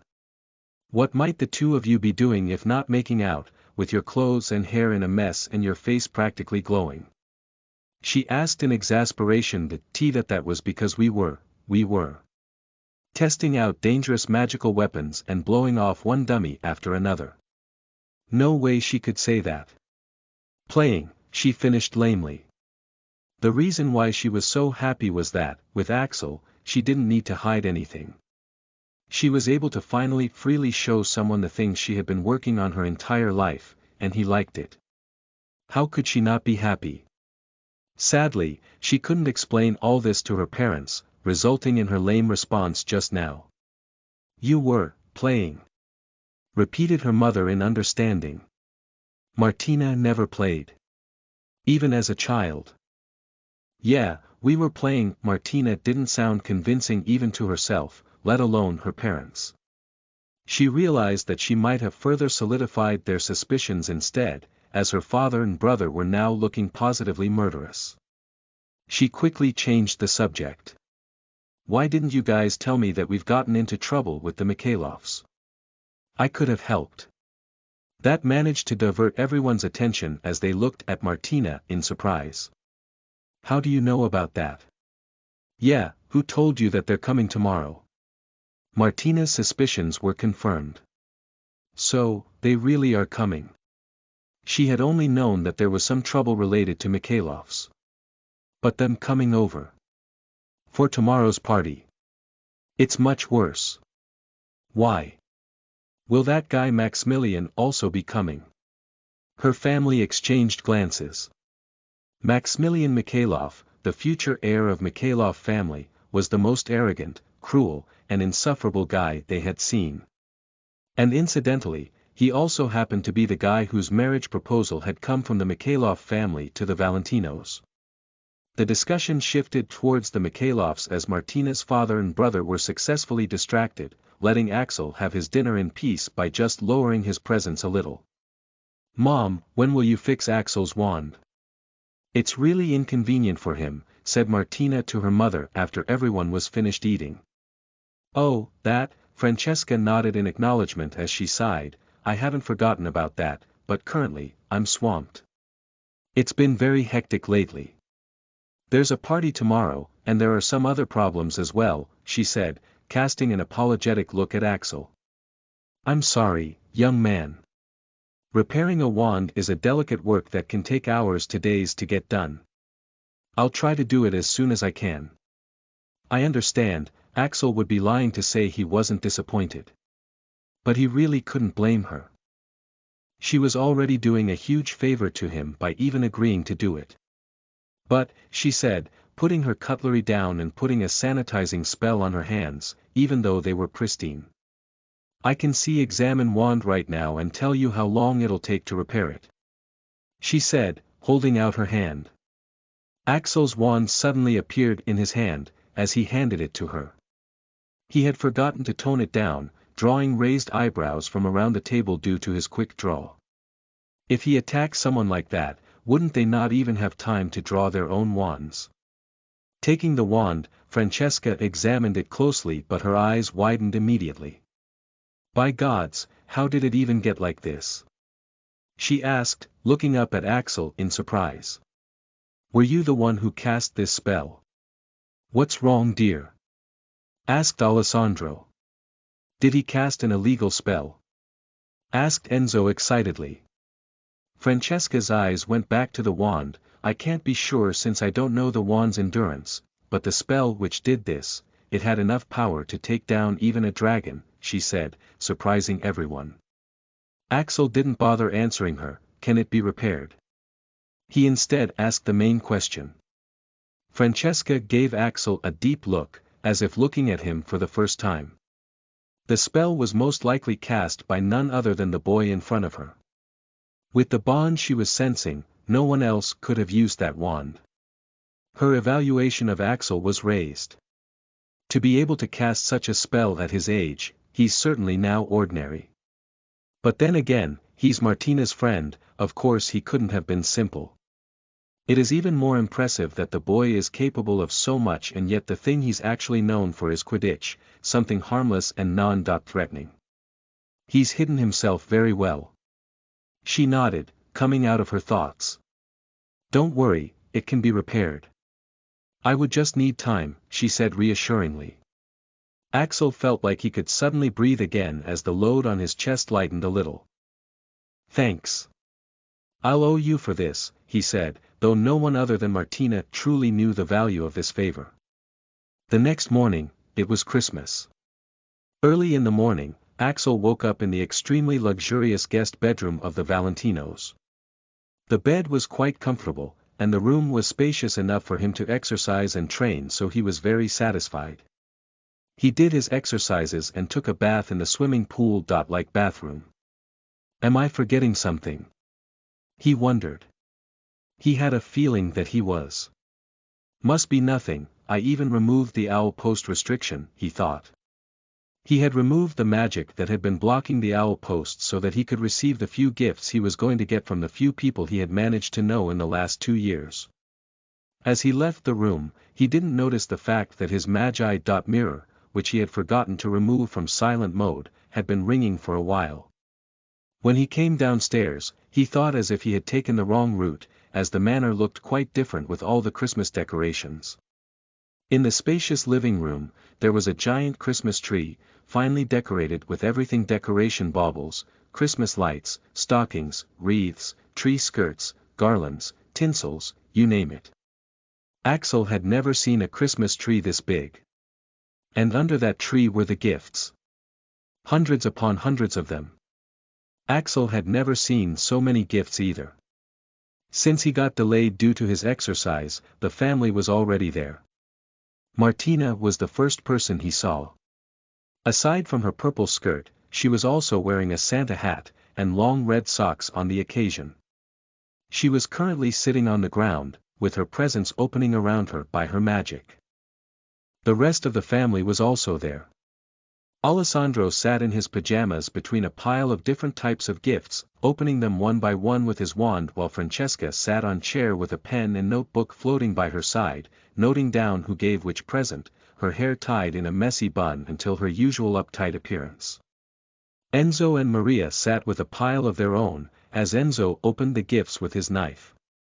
It was quite a peaceful, harmonious scene, one which Axel didn't feel himself adequate to witness, let alone interrupt.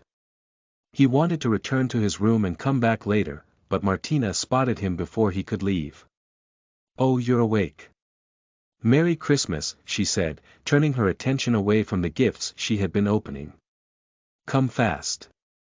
You have a lot of gifts to open," she said, beckoning him excitedly. The rest of the family, who had seen him by now, also welcomed him warmly, giving him Christmas greetings. As Axel looked at his pile under the tree, he doubted his eyes. "Are those?" Martina nodded, looking at the hundreds of gifts and letters he had received. "Yep, everything that is addressed to us has been passed down to the wards and stored here in different piles. The harmful ones have already been removed so you can open them." Axel randomly picked one. "Dear Axel, Merry Christmas. I'm your biggest fan. Let me have your babies. Love XXXXXXXXX, what the heck?" Sifted through at the pile and found that a lot of letters were like that. But, he suddenly ignored everything as he found the gift he had been unconsciously looking for. From Daphne Greengrass. It was a neatly wrapped box with a ribbon on top. Opening it, he found a letter, a card, a rolled-up piece of paper and a strange box. He first opened the letter. "Dear Axel, meeting you has been the best thing that has ever happened to me, or my family. Thank you for being you. Here are gifts from me and my family. There's a gift card that we didn't have much use for from my mother. You can order any ingredient from Big Owl for free for a year. The rolled-up piece of paper is a drawing Astoria made for you, and lastly, the strange box is from me. It has some wood that's been lying in our family treasury forever. It has quite powerful magical properties. It's been used for wand making in the past, but then the method was lost, so it's just been lying for centuries. Ask Mrs. Valentino if she can use it in your wand. They are, after all, the best at wand lore. Hope your wand is successfully repaired. So, these are the gifts. If they seem excessive or annoying, please just take it as us being bothersome. You've already given us a lot. The only thing we want in return is that you remember us. Love, Daphne. P.S. Can you be back by New Year? Please drop by if you can, we had something planned for you. He had just closed the letter when Francesca and Alessandro came over. Axel, here's a small gift from us, she said, passing him a delicate wooden box. Axel was surprised. You don't need to. Helping me out with my wand is already too much, he said, trying to decline. But the Valentinos wouldn't have it. Just take it already, boy. It's for Martina, said Alessandro. He still seemed a bit gloomy after last night's misunderstanding. Axel thought it would be better to just accept it, lest this mafia boss flips out. Francesca opened the box as she offered it to him, and inside was a beautiful wand which had a V engraved on it. This? He asked in confusion, picking up the wand. It's a substitute wand. You can't just rely on one wand. It'll also prove to be useful till I repair your original wand. Put a drop of your blood on it, Francesca told him. Thanks. It's a welcome present, said Axel as he did as he was told, dripping some of his blood onto the wand. The result was immediate. He felt a click, signifying that the connection had been established, and a powerful shockwave erupted from it, blowing back everyone's hair as Axel's eyes widened from the power he felt. What the? Axel could feel that this wand was different. Not in terms of bond, but in terms of power. This wand. He began, completely taken aback. He had been expecting just some ordinary wand, something you can get for quite cheap at Ollivander's. But this thing. It's quite powerful. Asked Francesca understandingly. It is. I especially hand-picked it from amongst our finest collections, after considering what would be the best fit for you. It's 12 inches, the wood made from the manna ash tree, exclusive to Italy, and a hybrid core made using our family secrets.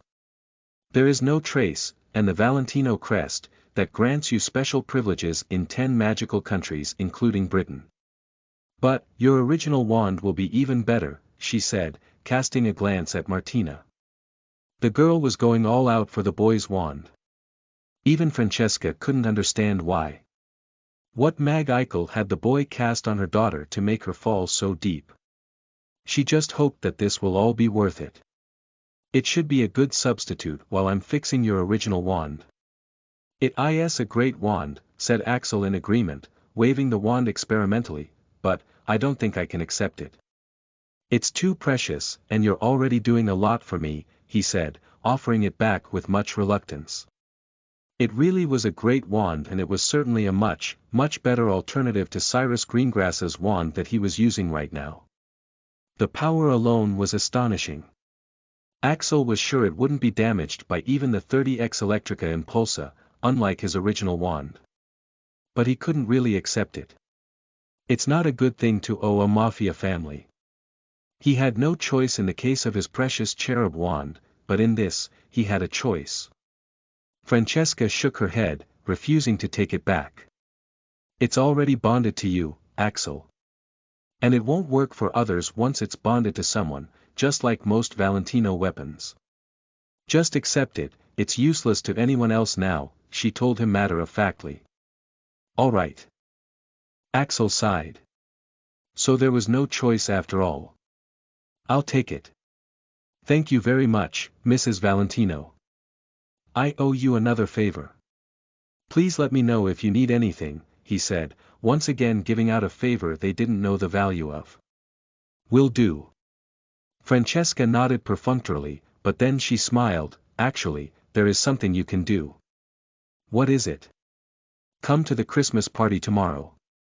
Martina could use some company. Axel sighed. Again, no choice, right? There's no way to reject this invitation without coming out as a complete asshole. All right, I'll be there. He said with reluctance. He just hoped it would pass peacefully. An peacefully. Does that even exist? Next. Christmas party next. Christmas party gone wrong, new enemies, the Mikhailovs next. Angry Axel. Going super savage defending Martina next.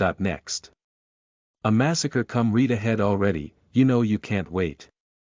Patreon.com/snollygoster. Don't forget to vote.